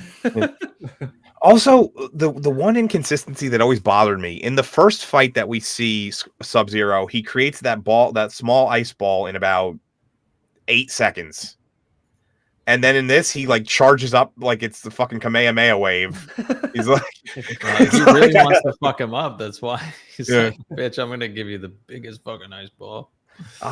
You ain't seen nothing. Look at the size of my ice ball right here. I got the biggest ice balls you've ever seen. It is also like so. It's like a very like 90s cliche where he throws the water and he's like, oh shit, and it like comes right at him. Yeah, and then you see it like fly in the air. It's so fun. Yeah, but that is kind of the catalyst that triggers Shang Tsung to be pissed off. Like I said, we don't have any of the stills or anything, and the clip would have been weird. But basically, Goro starts beating the piss out of everybody. All the nameless characters we saw on the boat just all die, and that leads us to Art Lean, which I love. I use this. This is a clip. I should have taken it from my old video. I turned this into like I put the Pornhub logo when he does the step, and it was like as he steps, like like, yeah, this fight doesn't have sound. So we can actually talk over this one. Oh, because the song's licensed to hell, yeah. Yeah, so a lot of the licensed music. That was what the Reptile song was. The one for Reptile was that's what's her face. Tracy Lord's. Tracy Lord's song. Yeah. But the so this one we could you have to hit the unmute button after I start it. Okay. So this fight is like 90% haymakers. Yeah, this kind of highlights the the restrictions that they had with this, because notice how everything is off screen for the most part for the body. Yeah, they're all Jax, they're all man. shot in like unique ways too. Like they're unique close-ups. They don't have him do too many things. Bro's taking so many blows to the head. The problem Oh yeah, is CT. Even if he survived, CTE was on the horizon. But go ahead. I'm sorry. the problem with the scene is that since we can't have the audio, you have Johnny Cage telling them like, "Hey, get out, move around." It reminded me when Kimbo Slice was on the Ultimate Fighter. His coach was Rampage Jackson, and Kimbo Slice was not a good fighter. I don't like he was fun to watch.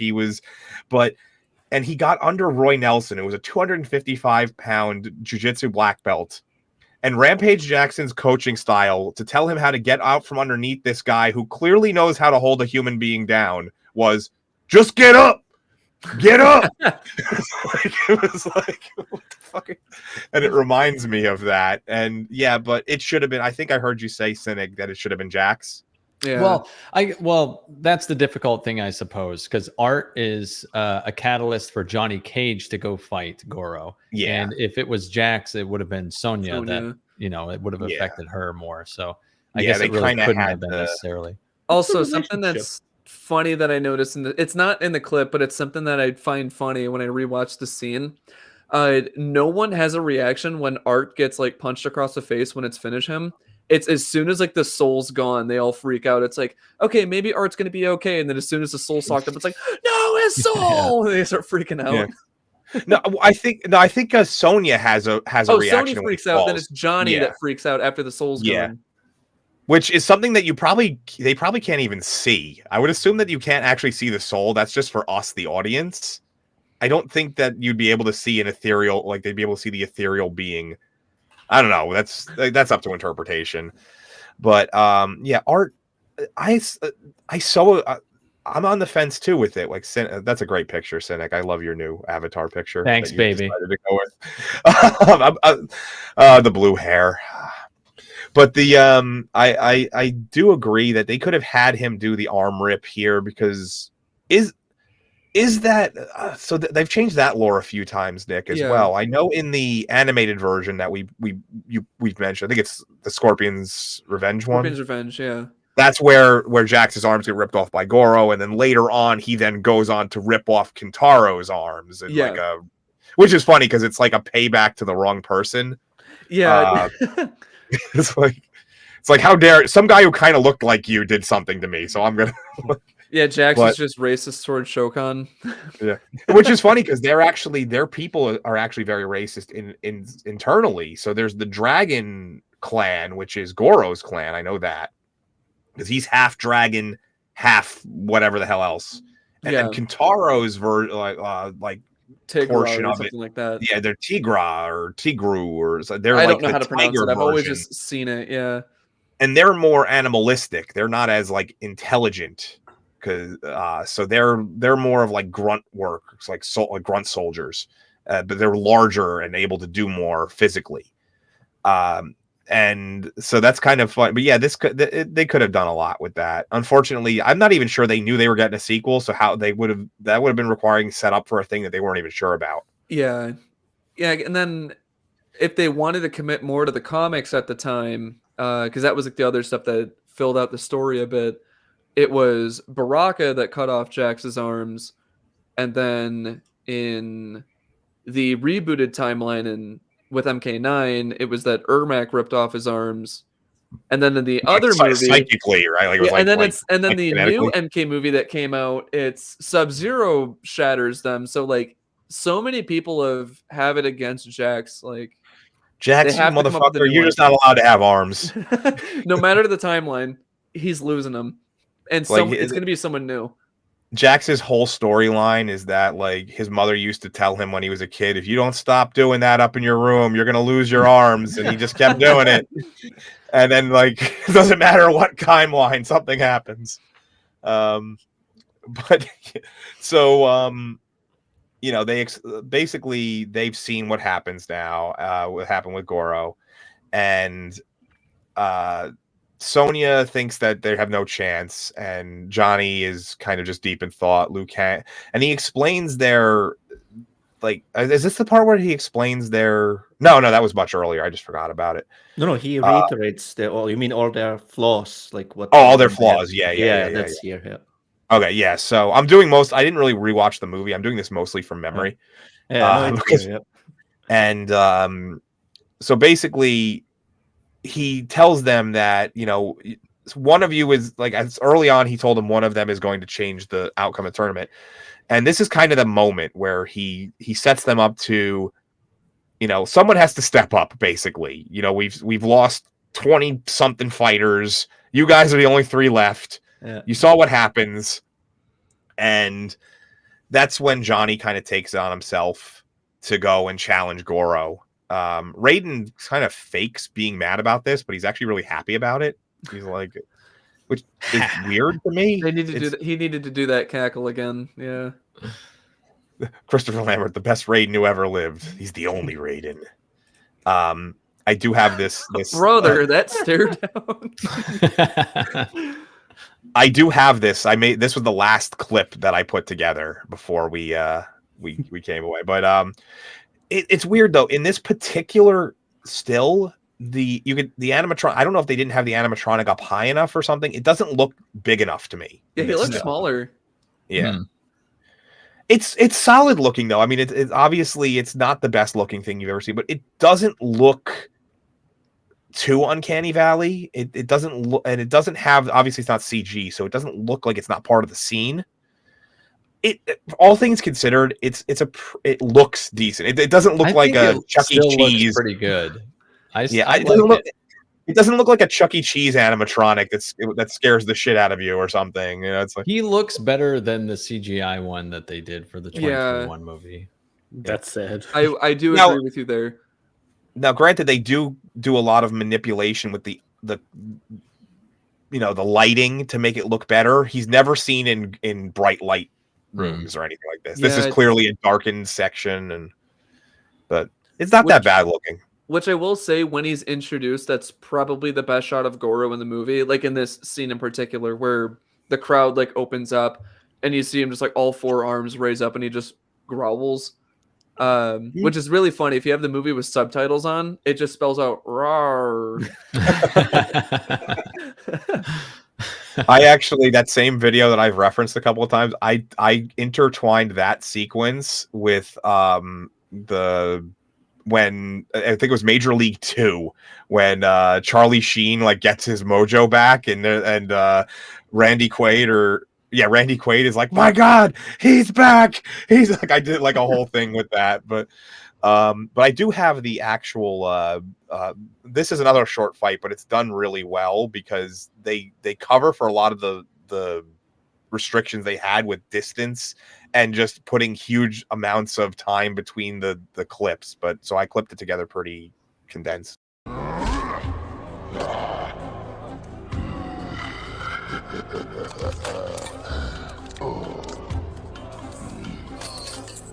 right.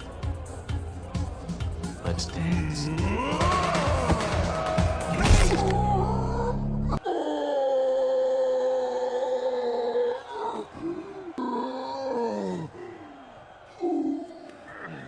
Damn!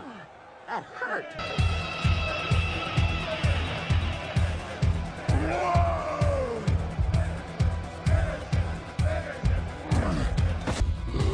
Those were $500 sunglasses, asshole.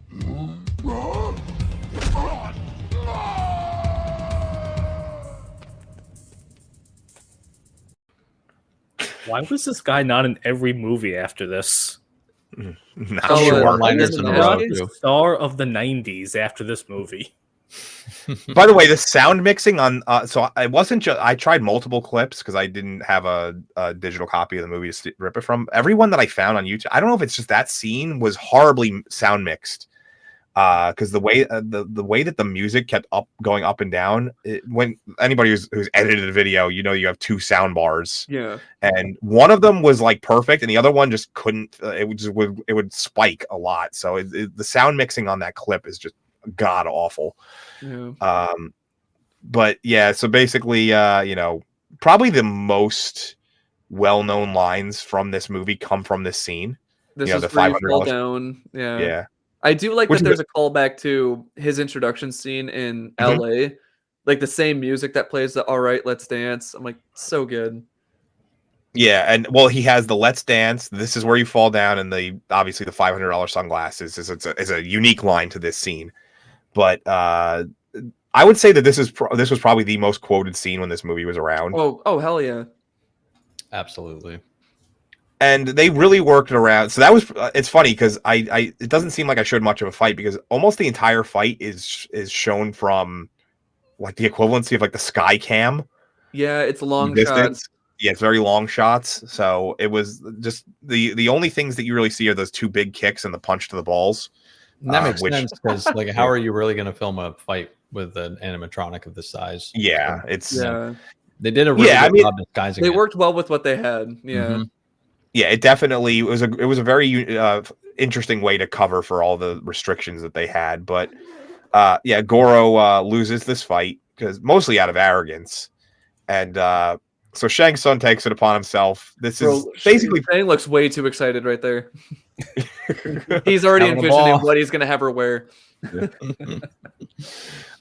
He basically, this was his contingency plan if shit went sour, and we've already seen this happen. That he wanted Sonya there to be the one that he can challenge if he needed to. But there's a problem with that, is that she needs to accept the fight, which we go on to find out that she doesn't. And so then he has to challenge other people, but we'll get to that in a little bit. It's a very complicated movie. Yeah, there's a lot. It's a Xanatos gambit, to say the least, which is my favorite trope. It's like your plan only works if people figure out your plan, kind of thing. Mm-hmm.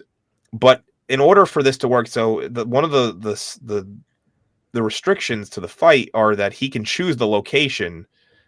He decides to go with the Emperor's Palace in Outworld, which kind of looks a little bit like this. Another movie set. Yeah, another movie set. But it's some other great lines that Johnny has here. He's like, oh, this is okay. I can deal with this. I am okay. he's like having like an existential crisis while he shows up. He just fought a 4-armed 7'5" dude, and this is too much for him, might I add. Just keeps curiosity. This comment right here though. Does Johnny Cage die in the game? Any lore with that? He did die in between 2 and 3 by Motaro, the horse guy or the centaur. And it's only explained in it's heavily implied in the the opening to the game before you put your quarters in. The reason that he was killed off is because Daniel Pacina was promoting another game when he was under contract with Midway, so he was fired. And I remember that. I remember reading about that. Yeah. So he was fired for that, and then they brought him back in Trilogy, and it's like a completely different guy. And it's like, who even are you? They recast a lot of the actors that did the mocap and stuff, though. Like Carrie Ann Hoskins would be who they replaced for Sonya, and she's gone on to be like the most well-known one. Recognized Sonya. Yeah, she was Serena in Mythologies too. But yeah, and then eventually in MK9 because the whole thing is like going back and like fixing the mistakes, and you can actually see the moment in Striker's chapter in MK9 story, if you guys are familiar with it. Motaro's about to kill Johnny Cage, but Raiden flies down from the sky and craters Motaro into the river in Chicago, and Motaro dies there. But yeah, no, Rachel, we do agree. We are not talking about the recasting, which the story behind the recasting is really funny. He read the script and he was like, yeah, this looks like ass. I don't want to do this. Yeah, so they just kill him off in the second movie, yeah. I'm still stuck on the river in Chicago. He died there. So there, I don't know if you're familiar with Chicago. There's like all these bridges, and there's like this big waterway in there. So because NetherRealm takes place, because NetherRealm Studios is based out of Chicago, they just have that like the city that's represented in Earthrealm. So he like Raiden flies down from the sky and he like does his like Superman fly, and he craters him through a bridge, and he drowns in the lake there. The easiest way to envision Chicago is that was the city that they used in the Dark Knight trilogy for Gotham. Yeah. So if you remember all the bridges and stuff for Gotham there, that was Chicago. So okay. Yeah, that's the easiest Wait, he way was to in Iron Man 3? Who was he in Iron Man 3? I'm just seeing this in the comments. Oh, I have no idea. I looked up his IMDb like earlier today, actually, and I don't remember seeing Iron Man 3. I feel like isn't he the last guy who just gives up and wants to leave in Iron Man 3? I need to look. Oh my god. Oh, he probably is. While that's being looked up, he does have another great line in this sequence where he says, I'm in a strange place. I'm surrounded by people who want to kick my ass. Who probably want to kick my ass. It's like being back in high school. God, he has so many good lines. Yeah, that's one of the reasons why I told you I wanted to put them all together, but the clip ended up being like 4 or 5 minutes. And I was like, we're not gonna sit here through all this. I didn't want to intertwine them into all the slides because that would have taken forever. So I was like, I'll just say them as they come up. It'll be easier. So they're trying, they're trying to get there. One of the lines that Raiden says too, and it took me until I was older to realize what he actually said. Because of Christopher Lambert's accent, like goblin voice he does for Raiden. Yeah, he can't follow them to Outworld. He's like forbidden from Outworld. Yeah. He becomes immortal when he's mortal, not immortal, mortal when he's there. And basically they don't know where they're supposed to go. And he says, if you look close enough, you'll find another guide. But because of his accent, I always thought he was saying you'll find another guy. But then they find a reptile, and they find a lizard, and they find a woman. I was like, they find everything but a fucking guy. Like, what the hell is he talking about? See, what's also funny about that, because of his voice, like the weird, because he doesn't talk like that. Like, he has that very raspy voice in this movie. Yeah. When they teleport through that like weird wormhole, and Liu Kang's just like, where are they taking her? And his voice, it says to the Emperor's castle, but how he says it sounds. Someone made the joke. The Emperor's castle. Someone says it sounds like he's saying the Emperor's asshole. To the Emperor's asshole, where I am forbidden to go. It's so funny. Yeah, he like throws a random like Mexican accent on at some point. It seems it's like, God, when he sounds angry, you don't understand. I can't go there.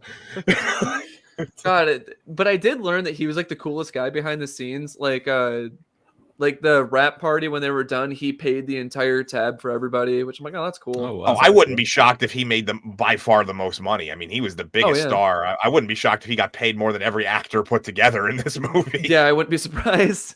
And he doesn't have a particularly lot of screen time either. He's in like 6-7 scenes for real, and most of them like in a couple of spot, like he randomly appears with the water bucket, but he doesn't say anything. He just like walks on. He's like, "Ha, water, bye."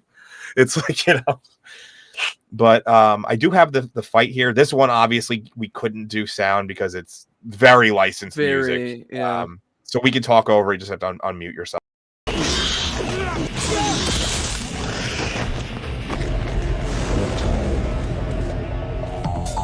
Oh, I do love how you get to hear like the arcade sample of Reptile. Wait, we did actually do music. There's sound here. Oh, never mind. We're gonna get demonetized. Don't worry. Nice. We'll just talk over it, right? Yeah, we'll just keep talking and we'll be fine. Yeah, we'll be okay. Screw it up. Oh, it's where he's damn you, Joe. There's the bicycle kick. It's put up. But I thought this one was supposed to have no sound. Yeah, but it said no issues when I sent to YouTube. That's fine. We're gonna play it again and not talk over it this time, guys. Don't worry. We won't be demonetized. I thought for some reason I thought this one had no sound, but tis the growing pains of a new co-host. So we'll just play it one more time without us screaming over it, shall we? Yeah.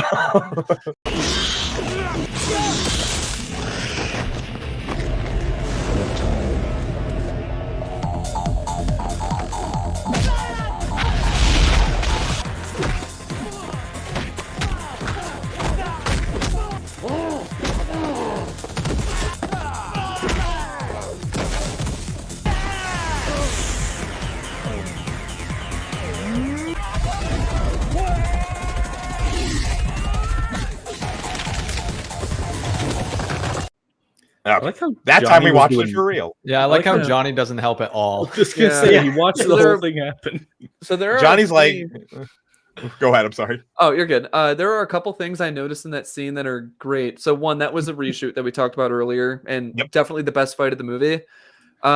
It wasn't shown in the highlight, but the scene where you can see the pillar on the right of the screen, Liu Kang gets thrown against that in the fight.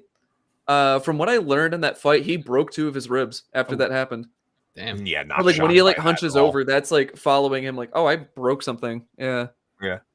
That actually happened. That's happened quite a few times in martial arts movies where someone gets legitimately fucked up, finishes the scene, then you find out later that they had severe damage. So I've broken 2 ribs before, like simultaneously. I broke the top 2 ribs of my spine, which is the I didn't break them. They actually separated Oh. off my spine. And that's what I meant to say. And I actually competed that weekend I just couldn't use that arm basically. And they were hung on place by the intercostal muscles. They were like stuck there. Because essentially the way your ribs are, they're like in little sockets, so they can pop in and out. Yeah. And that's what happened to me. And then eventually, like after I competed, I won 2 matches. And I also had a sprained wrist. I was just all fucked up for that tournament. So here's the problem with jiu-jitsu tournaments: you can't get a refund.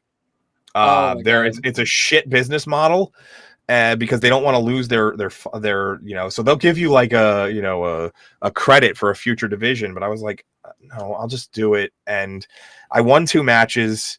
And then I went to the referee and I was like, dude, I am in too much pain. I'm sorry. Just give the win to the next guy. And they were like, okay. Like I left and I had my ribs pop back in. I didn't train for like 3 weeks after that. Oh.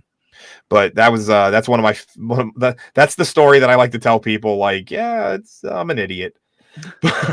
Yeah, they did her hair. I do find that funny that they did her hair for this scene. What's funny is that it's like, oh yeah, Shang Tsung got tailors to make her the suit, and the fact that like, did he also get like people to style it too? That's like really funny to think about. The other the third thing I meant to bring up on that Reptile fight. Other thing, Control.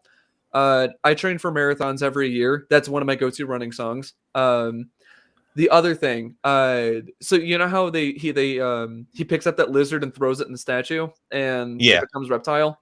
We talked about in Annihilation all of the reptiles they fight. So does that mean people threw a bunch of like lizards into like statues? Is that what they're like? I still have no idea how the hell that even works. So he throws it's into this statue, which I'm essentially going based on what I see. It's an actual skeleton of a person, or a demon or something. And it like grabs him with like tendrils and like drags him and extends him in the body. He becomes Reptile. As he's being bicycle kicked, he's slowly turning back into the statue. And then he dies. He gets kicked out. But before he falls, he turns back into the statue. And then a bunch of bugs show up for some reason. And it's like, I don't understand. I don't get what was going on there. And I don't think that they did either, because that was, like I said, that was a post that was done after the fact. Yeah. But like, it's just funny to think about in the sequel. It's like, so did this happen all over again? The best headcanon not even headcanon, the best justification I could come up with is that they had no idea how the fuck they were going to do this. They were like, well, we need another fight. We've killed off all of the characters, but we still have Reptile's a thing. He's like a hidden boss. Let's use him. But how do we make it happen? We'll do some really crazy shit that will make people question it in exactly 30 years on a weird stream on some guy's channel. And then we're like, what's a stream? And we're like, you'll find out. And but and it's just such a strange, it is a really weird, it's such a cool fight though. And the music, I remember like to this day, that music, whenever I hear it, I'm like, I want to go throw someone through a wall. Like, I don't know what it is. It was also the first time I've seen somebody go through a wall in live action, at least. I don't remember anything. Yeah, him just getting kicked and flying through like that. always. It's so fascinating for whatever reason. It's so cool. Yeah, it's definitely one of the I would say that scene is probably what sold them on doing a sequel. because up to that point, like we said, the test audiences were not particularly happy with the early fights. I mean, they didn't do themselves any favors by having 2 of the first 4 fights we see on screen. Well, actually 3 of the first 5 fights we see on screen basically be extremely short, very underwhelming. That being the Jamaican dude, Katana, and this first Sonya fight. And like they really didn't pace that out very well. That's my biggest complaint, is that it's a very backloaded movie. Yeah. Like all that happens it happens so fast right there. Like back to back. From the halfway point on, because this is almost yesterday we did Street Fighter, the animated movie, and we said that was nearly perfect in the way that they paced out the fights. And now, granted, that's an animated movie, it's but they're almost identical in length. And they introduce characters and do the fights very at like key points, to the point where you never get like bored of it. This they did almost the opposite. They were like a lot of setup, small fight, now bang, bang, bang, bang, big fight. And so it does almost feel like there's two distinct halves of this movie. Everyone agree with that, I'm guessing? Yeah. No. Yes. Okay. I always find it funny when like you say that like no one responds. It's just like there's just that little subtle nod, like I also feel like this movie has no midpoint.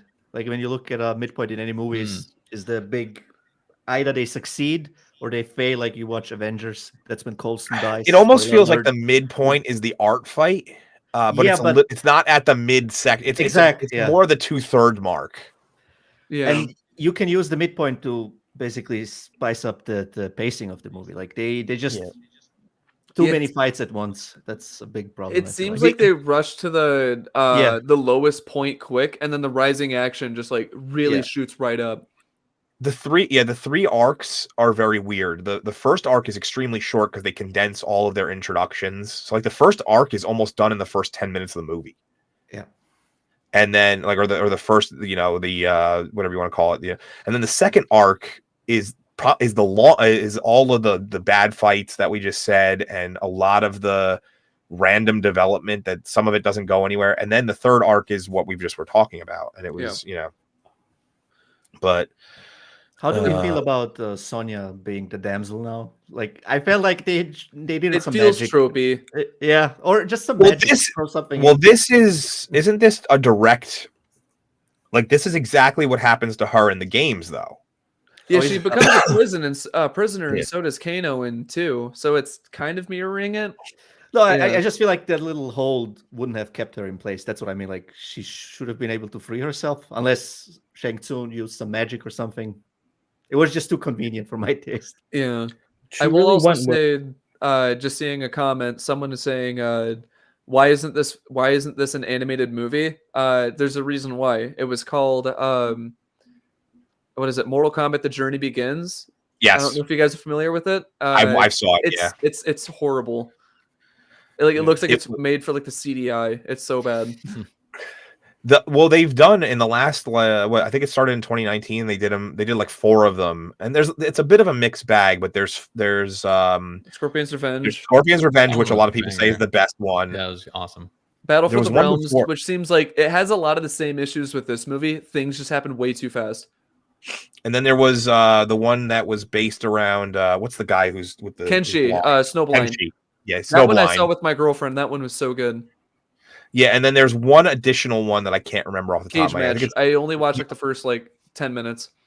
And they're all about an hour and change, like an hour 15 long. So they're basically long episodes of a cartoon. Yeah, they're all under 90 minutes. So they're not feature length, but if you can watch them all in a row in like an afternoon if you really wanted to. Yeah.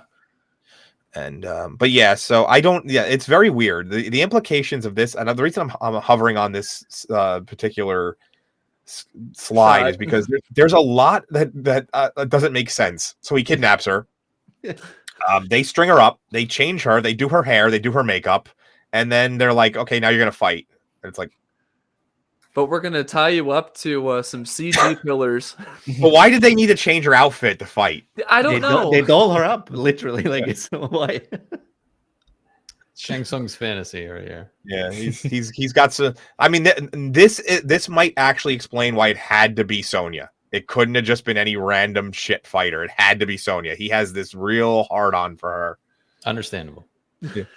I mean, just look at that look he's giving her. Yeah. And but then Liu Kang's basically like, but what about me? You know, like I got these abs. What do you? But yeah, so basically back to the actual narrative, away from my joking aside. You know, she doesn't accept the fight. Then he tries to challenge Johnny Cage, which probably still would have been a pretty good fight. But really, the story arc is that he's supposed to fight Liu Kang.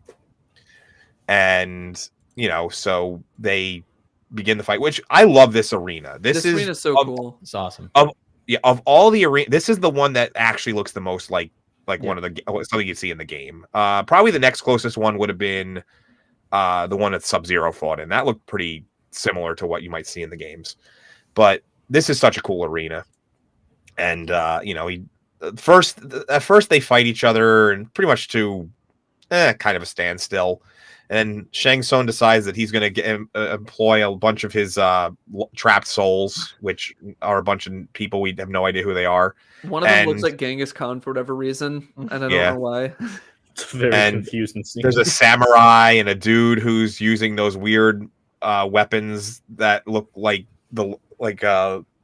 letters. They're like little. They look like little letter eyes that you hold. But basically, this whole fight is I don't like this. I actually hate that they put this in here, because he essentially beats the shit out of 6 or 7 people in a matter of 10 seconds, and there was no point to this. This was just to get some like somebody's buddies into the movie. I wish that they would have just had an extended fight with Shang Tsung. I don't know if anybody else agrees with me. Or something. Yeah, I don't know if anybody else agrees with me, but I feel like this is a low point.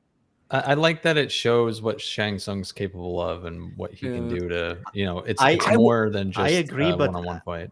I agree, but I also wish he would have been more scheming with all his, you know, undercover stuff that he can do, transform into other people. He doesn't do anything other than in the first act when he plays. That's what I was actually going to say, and because like one of the things about the character in the game is that when you're fighting him, you're fighting all of the characters. That's basically what it is.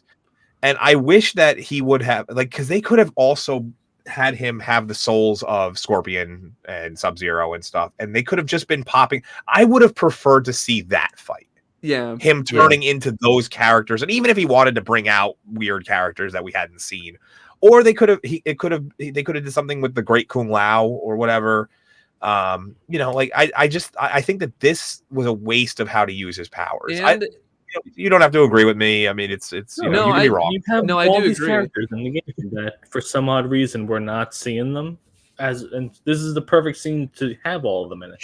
Yeah, like it would have been a cool moment, like because they fight like on the second floor, and then like as Liu Kang's like punching him across the face over and over again, he's like turning into all the souls, and they're all leaving his body or something. Yeah, here's them all dead. By the way, that's real. I love how they fight him in the middle, like they all come and converge in the middle, but they all end up dying out on the outside, on the perimeter again. Spawned, Which leads me to believe that this particular shot was they came up like right here. They all came up, and then the Paul Anderson was like, "Okay, now fall over." They all fell over. They're like, "Okay, now that's our shot. Now everybody go fight." Like I feel like he filmed this out of order, like this particular fight scene completely out of order. Yeah, well, it would have been a little complicated if they fought and if they all died in the middle of the arena because all the spikes pop up. Yeah, so that's like the only hiccup there. Which also, when they do show that later, you don't see any of their bodies. They're just gone. What isn't this the point of using souls of the previous finals? Yeah, well, that's the whole thing. It's like they could have been, even if you wanted to use these random warriors, it could have been done that way. You could have transformed into each one of those and been beaten or maybe not all, because there was like 7, maybe like 2 or 3 of them. And then in a desperation move, he turns into Liu Kang's brother to kind of throw him off, because like that's what I would have liked to see. He's like, you know, okay, I turn into this Genghis Khan looking motherfucker, and I turn into this samurai, and he keeps punching me in the face, but will he punch his brother in the face? And then that's what stops the fight. You know, made more sense. It's like, how many generic Asian stereotypes can we fit into this exact scene? That's what I want to see. But yeah, so where were we? I went on my tangent there. I just want. So yeah, he turns into Liu Kang's brother, and then that kind of slows down the fight. And then, but they continue to fight. And this is the scene you were just referencing, Nick, where the are kind of going away from his body. The fight is up to this point was just kind of generic, and then he goes on a fucking tear. And we have this without sound, so we could talk over it. And it's like the most punches a person takes in a single scene. And we watched the Goro scene with Art Lean. So go ahead. So no, I not in this movie, but remember the finale? I think the Drunken Master when Jackie Chan a lot of punches in that. Yeah, when he goes nuts. Very similar though. Like this is a lot of punches that they show, and you can hit unmute when we get. So it's basically he just keeps punching him back to toward the arena end. Boom, bang, bang. It's like, bro, he's taking more hits than Rocky. Yeah, that's actually some solid cinematography though. I actually like that sequence. Oh no, they were there. The dead bodies were there. I just saw them. Oh, yeah, okay. They are still there. Yeah. Okay, that is the one part right there that really bothers me. The flawless victory part. He's saying flawless victory. Is like, no, dude, you've been hit several times. That's not how this works. Yeah, well, they also do that for the Goro fight. Goro did. I mean, it was like only one hit, but he did take a hit. He gets knocked back at one point when Art jumps up and kicks him. And so it wasn't a flawless victory. They did not do the research. Or like when Sub-Zero froze that dude and he says flawless. Like, wouldn't it be fatality? Obviously. Well, it could have been fatality at the end of that. Yeah. But Shang Tsung dies, as we saw. And he all of the souls start getting released, including Liu Kang's brother. Shinhan. Flawed victory. Where did they find all these Asian? Now I'm no longer on the video screen, so I'm sorry. Now I can see the chat again. Where did they find all these Asian actors? I think there's a couple of countries they probably could have. They filmed it. I think they filmed it in China, if I'm correct. Thailand. They filmed it in Thailand. Yeah. Looks like so. Thailand. Those boats that they show early on were actually the way that they had to get to the filming location. That wasn't just props; those were actual boats that they used to get to the filming location. I mean, it's a cool way to use. Very remote. It was a very remote area that they filmed in. Yeah. Yeah, they were like canoes or whatever the hell they were, but so obviously the tournament's over. They go back. They're celebrating the Temple of Light, which doesn't look. It looks a lot faker in this sequence than it probably because it is because they do the whole thing in a minute. Where we see a really bad Shao Kahn with a really terrible voice done by the voice of Scooby-Doo. Yeah. Was that who it was? Frank Welker. Yeah. Who also? Oh, it was Frank Welker. Okay. And then he did Malabogia in Spawn. Oh, okay, yeah. Frank Welker is. I feel bad that I said that he did a bad job because Frank Welker is one of my favorite voice actors. I just don't think he knew the assignment. It doesn't fit Shao Kahn. No. But now that you mention that, he does kind of go like almost sound a little bit like a non-robotized sound wave. Yeah, he kind of does. Yeah, I didn't realize that. Honestly, Frank Welker is probably if you have a favorite cartoon character, he probably voiced it at some point. Oh yeah, it's just like it's like such a weird pick for him to be Shao Kahn because he just sounds like a generic evil guy in this scene, and it's like when I found out that it was Frank Welker, I'm like, yeah, it has that voice, but the problem is it's like I feel like I've heard that voice so many other places, like that.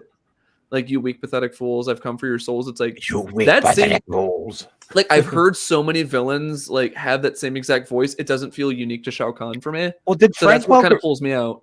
I wonder, did Frank Welker do the voice of Claw from Inspector Gadget? Inspector Gadget? Because he sounds that's what it sounds a lot like, yeah. It like that's like the one scene when Shao Kahn gets revealed. I'm like, this kind of pulls me out a little bit. Well, as it should, because this is the start of the second movie. And then, of course, we get. I will say, I do like the face they have of the Shao Kahn there than the droopy dog look from Annihilation. Yeah, guy, the guy who plays him in Annihilation, is the first dude who gets killed in Terminator. Yeah. He's also X-Files. X-Files too. Yeah. That guy, I forget his name, but he was actually like kind of a discount Arnold for a while, because he was a guy that was like a really big dude that they could kind of generically swap in for guys like Arnold because it was way cheaper.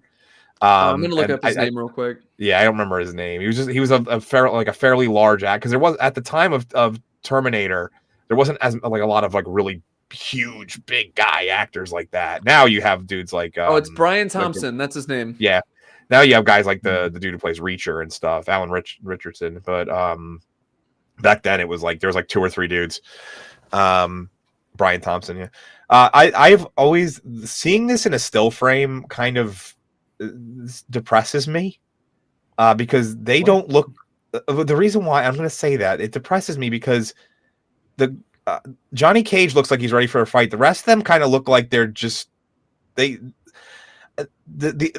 I always kind of thought this scene was cooler than it actually is. Now that I'm looking at it in a still frame. Yeah, what is it? What's his name? Christopher Lambert just kind of looks like he's squeezing out a fart or something. No, he's like, hey, get that intern with the big ass boobies over here, please. That's the. He's like doing this. Yeah, and then like every single one of them has different energy. Like not everyone's like. Yeah, there's no consistency in the, like Robin's show. Liu Kang doesn't even have emotion in his face. He's just like. Bridget Wilson looks like she looks like she's about to go talk to the manager. Modeling. She looks like she's about ready to beat the hell out of Billy Madison and convince him to finish school. I said she looks like she's about to walk up and speak with the manager. That's the energy she's giving off. Yeah, Lyndon's the only one who seemed to know the assignment. Yeah, and then you find out if you immediately watch this, if you immediately watch Annihilation following this up, you are immediately disappointed. Yeah. Oh, well, somebody said that he understood the assignment. Oh, yeah. Well, yeah, because they swap out the, basically the right half of the right 2/3 of this. But yeah, that was Mortal Kombat, and we as per tradition. Oh, behind the scenes, hell yeah! Behind the scene, this I like how it looks as though they're just kind of hanging out. But that's Ed Boon right there. Ed and John, yep, and John Tobias, and I look how it's like. It looks like they're just hanging out. Yeah, it looks like they're like carrying Goro back after like a pub crawl or something. Yeah. Which I think it's like, dude, we told you not to drink beers with all 4 hands at the same time. Yeah, play Edward 40 hands with all 4 hands. Yeah, if I'm right, I think Ed Boon still owns the head from this movie. I wouldn't be sure. So we did Ninja Turtles, Teenage Mutant Ninja Turtles, and their costumes were made of a similar latexy material. I wouldn't be shocked if that thing's pure nightmare fuel at this point because it has a shelf life where it starts to degrade.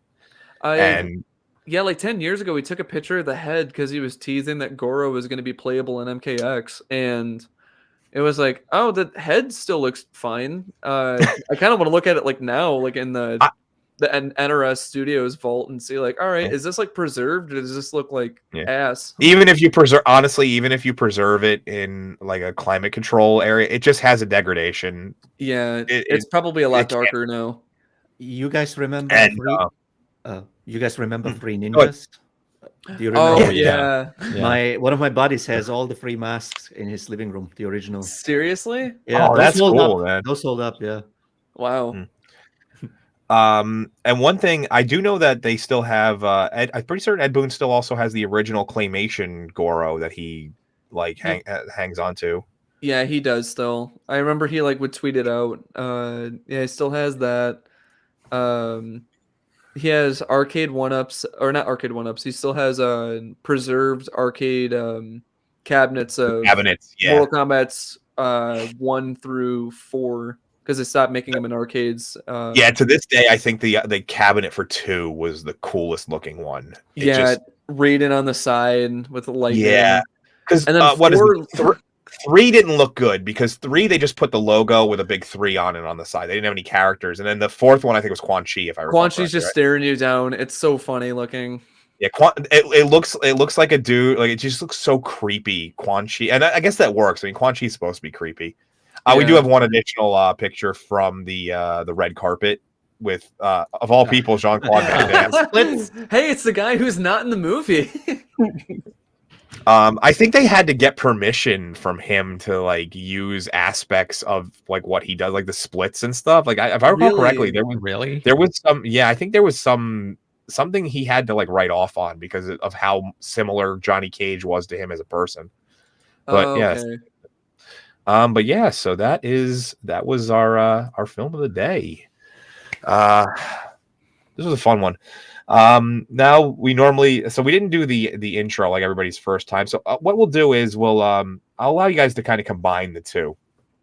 So normally we do final thoughts. So for now we'll just do first memories and final thoughts. We'll go around the round table. We'll start with Selvier today. So if you remember your first memories and final thoughts. I was like 12 and I watched it with one of my uncles and cousins who were all man children. So it was awesome movie night back then. And I loved every second of it as a kid. Now rewatching it, I wish there was just more. I wish they played more in the script, played more with Shang-Chi's powers. And even Shang-Chi is from... sorry. Yeah, that's Marvel. I'm mixing up my Asian, sorry. You're mixing up your Asian stereotypes, sir. Yeah, exactly. And like watching it now, they even had an explanation for changes in the stage, like with the teleportation. They could have played so much more with the lore and everything. But I think, given that it's like mid-90s, the first proper adaptation, I think it's the best we could have gotten. Yeah, that's my take now as well. Yeah. Cynic, how about you? I was 8 when I saw this, and there was like one copy at the old VHS rental place. You know what I mean? Like, yeah, how that used to be. The way you said that makes me believe it was not a blockbuster. I know, but I grew up in Maine, just where I fucking am right now, and so they only have one copy, and my parents rented it for me, and I was blown away. I watched it like 3 or 4 times. I've probably seen this movie 30 or 40 times since. So, if I'm being objective, it's not a great movie, but I love it. So, you're allowed to like bad things. You and me have had this discussion before. Exactly. It's not a great movie. I could sit there and pick it apart pretty easily, but I adore this film.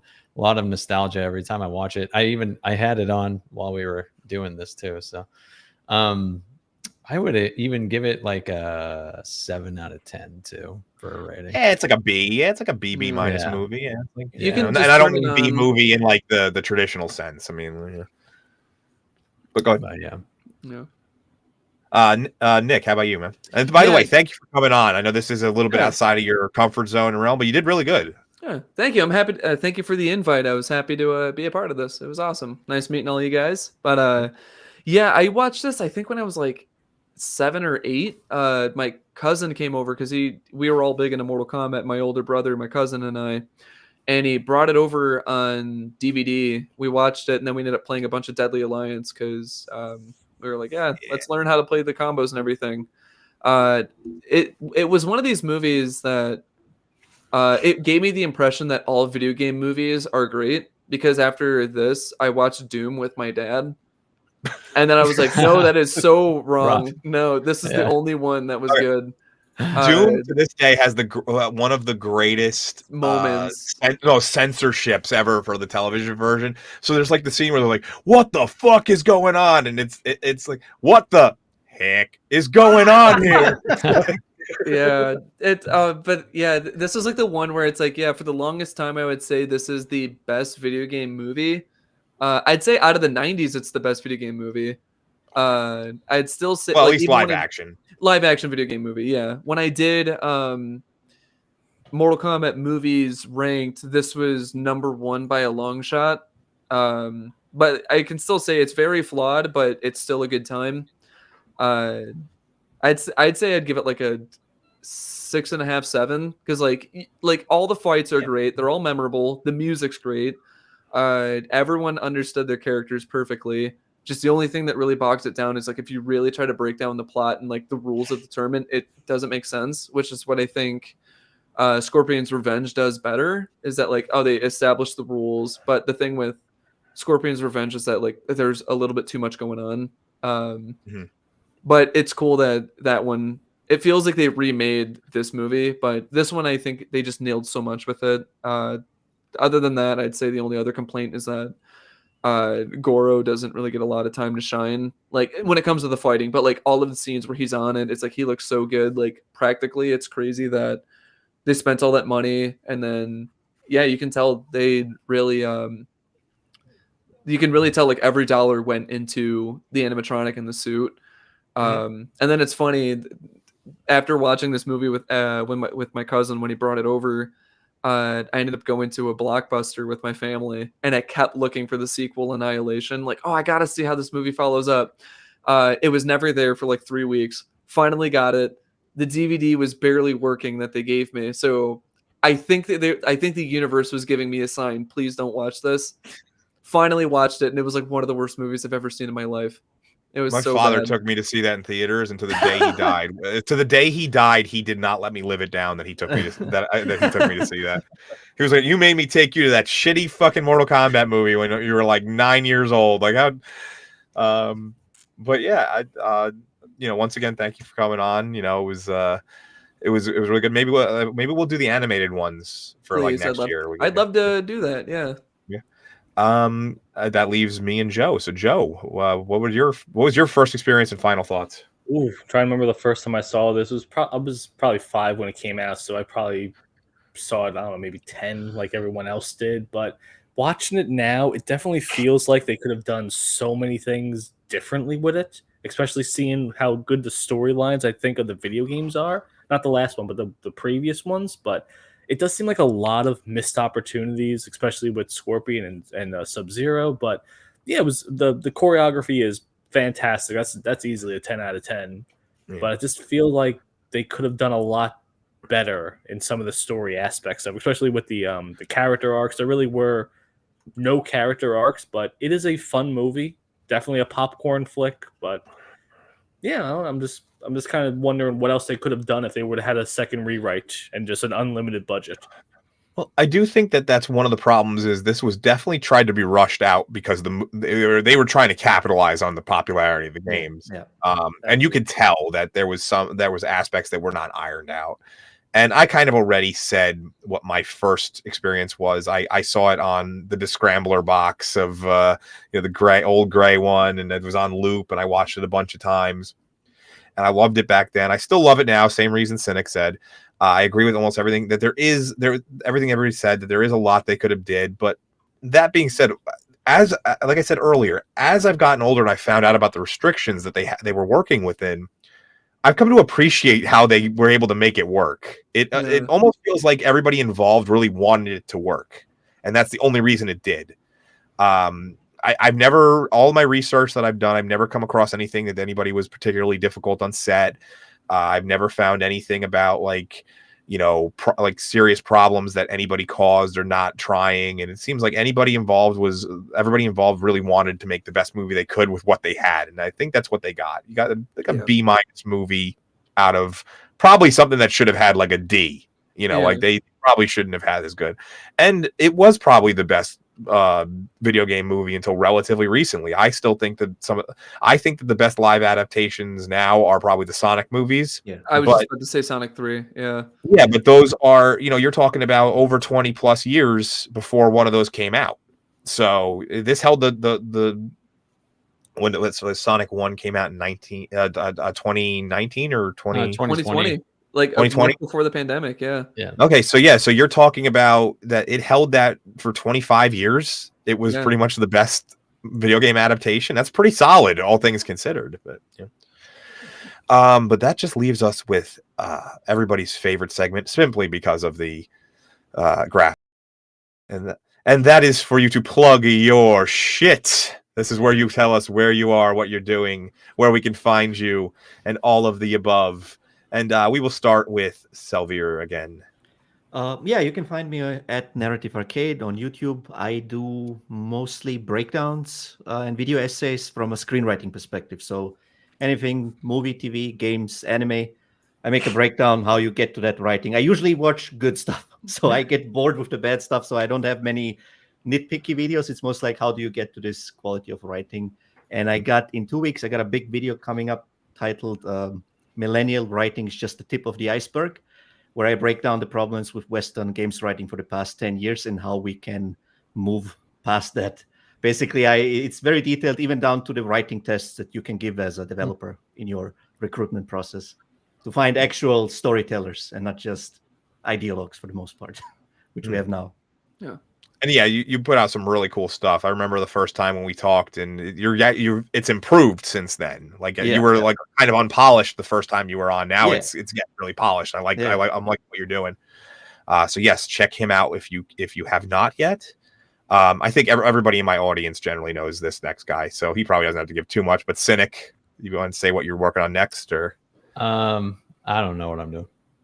Well, yeah, you've been pretty busy lately. I think you've earned a vacation. I think. Yeah, I've just been really chilling ever since I dropped that Snow White video. I've been like, yeah, there we go. Mine kind of underperformed, but I think there was just such a flood of videos for it. Yeah, it was. I hopped on mine like immediately. Yeah. I was like, I think I got mine out before yours. It was just there was a lot of, if you didn't get through. It was in like immediately, like if you didn't break that glass ceiling immediately, it was going to get stuck. And but that was a really good one. I like that video from you. It was check out my Snow White review if you haven't. It's my favorite video I've ever done. Probably, I think it's pretty funny. Yeah. So. Nick, why don't you tell us? Yours is a little bit of a different thing that you do. Yeah. So well, you can find me on Twitter at the NNPW, and my name here is Nick Nack Paddywhack. That's where you can find me on YouTube, and I cover fighting games primarily with a big focus on Mortal Kombat, doing a lot of the fatality rankings of like each character from like worst to best. Now the designs. I started branching and doing other stuff like I did a recent video on the weird guest characters in fighting games. So we talked about like Spawn showing up at Soul Calibur, Ghostface and Mortal Kombat 1, but yeah, just like I like talking about fighting games, Mortal Kombat, and this is definitely one of those ones where I'm like, cool, I have an opportunity to talk about the movie. But yeah, I have a few more things in the works, a bunch of dumb MK focused videos. I literally have the script here for my next project, which is like, it's dumb as shit. It's I'm giving every Mortal Kombat character Pokemon typings. So it's like I like that. I like that a lot. Yeah, I was thinking about that. I'm like, I don't think anyone's done that before, so I might as well get on that real quick. That's like, and that's good because you get like a cross sectional of fandoms. That's pretty, Yeah, so that'll be a goofy one. But I do want to say again, thank you so much for having me on. It was an absolute pleasure. I do have to guess this though. I'm guessing that Scorpion is Ghost Fire. Am I going? Sweep, you got that right. Yeah. I was gonna say obviously ice, and then Sub-Zero's ice fighting, but I'll have to explain my reasoning because a lot of that's lore based, and yeah, that'll be fun though. Just looking forward to doing that. Writing it at first, I was like, oh, this will be fun, and then I'm looking at the entire roster. I'm like, there are 90 plus people in the roster now. This is gonna be awful. Writing it's going to be awful, but even if you want to go even deeper, you can give them some Pokemon movesets. Like obviously you could have what is it? Shang Tsung would have Transform, obviously, and stuff like that. So but yeah, that's but thank you once again for coming on. It was awesome to have you. I would definitely have you back again if we do anything fight. Every year we do these fighting movies, and I try to do something that's a little bit different each year. So maybe next year I'll flip-flop it. This year we did Street Fighter Animated and Mortal Kombat Live. Maybe next year I'll do Mortal Kombat Animated and Street Fighter Live just to switch it up. Oh God, I was talking with a friend of mine yesterday, and there's so much I learned about the Street Fighter movie after like reading an article about all the stuff behind the scenes. I'm surprised a movie even was made. Oh, a lot of people are. I think everybody has covered that to death at this point, but it still gets people want to hear about it. But it's a fun disaster. Joe, what do you have? I know you kind of did it yesterday, so it's like you're just giving away the same stuff again. But no, it's okay. I got actually some new ideas I was working on last night, though. And with this explosion of new AI technology and things, I kind of want to start making my ideas for different movies like Thor 5 and I really didn't like with Avengers Infinity War and leading up to Endgame. I think we could have had like 3 or 4 movies, like a Ronin movie and things like that. So Well, I'm you kind and of me are having the exact same. I was actually coming up with the same shit. Maybe you and me should just double team that and like work I on it think we should together. talk about it sometime. Yeah. But yeah, with this, the way AI is working now, it's like maybe I could just make the movie that I want to see, and Thor not a comical character and things like that. So I'm kind of exploring what I can do writing wise and filmmaking wise. So a lot of interesting things going on, and yeah, I'll keep you guys posted on it. But daily content of music and gameplay stuff and a couple reviews here and there. But yeah, I think the future I'm gonna really buckle down and see what I can do with this technology. As for me, I am going to be dropping a second Daredevil video. My first one went over okay, but I don't think I feel like not many people are even watching the show. So yeah, but that's kind of terrible. The viewership is terrible. That's kind of where the focus of my video is. It's that there's 3 distinct camps, and the largest one happens to be the let's wait it out and see camp. The other 2 camps being this is the worst, this is just as bad as everything, and the last one being yes, this is we're going back to the golden age. And I figured out why. As of episode 6, I kind of figured out what's the reason why this is happening. The show is simultaneously both good and bad. And I've narrowed down the reason why it's happened. So that should be dropping probably Tuesday. It would have been tomorrow if I didn't have back-to-back shows this weekend, but other than that, we have Uninspired Send-Off next week. That was originally supposed to be in May, but it got bumped up because of everything. So he will be on the channel for at least the last time for the foreseeable future, unfortunately. And we're going to have rotating guests. Everybody's going to be coming to say their goodbyes, and it's going to be a little funeral for his avatar, basically. And other than that, you can see me here pretty much every other week, or sometimes twice in 1 week, apparently. And we'll be covering the next movie we cover is going to be Gladiator. And I think Platoon, Random Film Talk, and Greg Owen are all booked for that one. That's going to be a pretty solid discussion there. But other than that, I just want to thank everybody. Thank the guests. Thank the audience and all the people who are going to watch this afterwards, because that tends to happen a lot. And I guess that just leaves the Elfin. There you go. Thank you, everybody, and have a good night or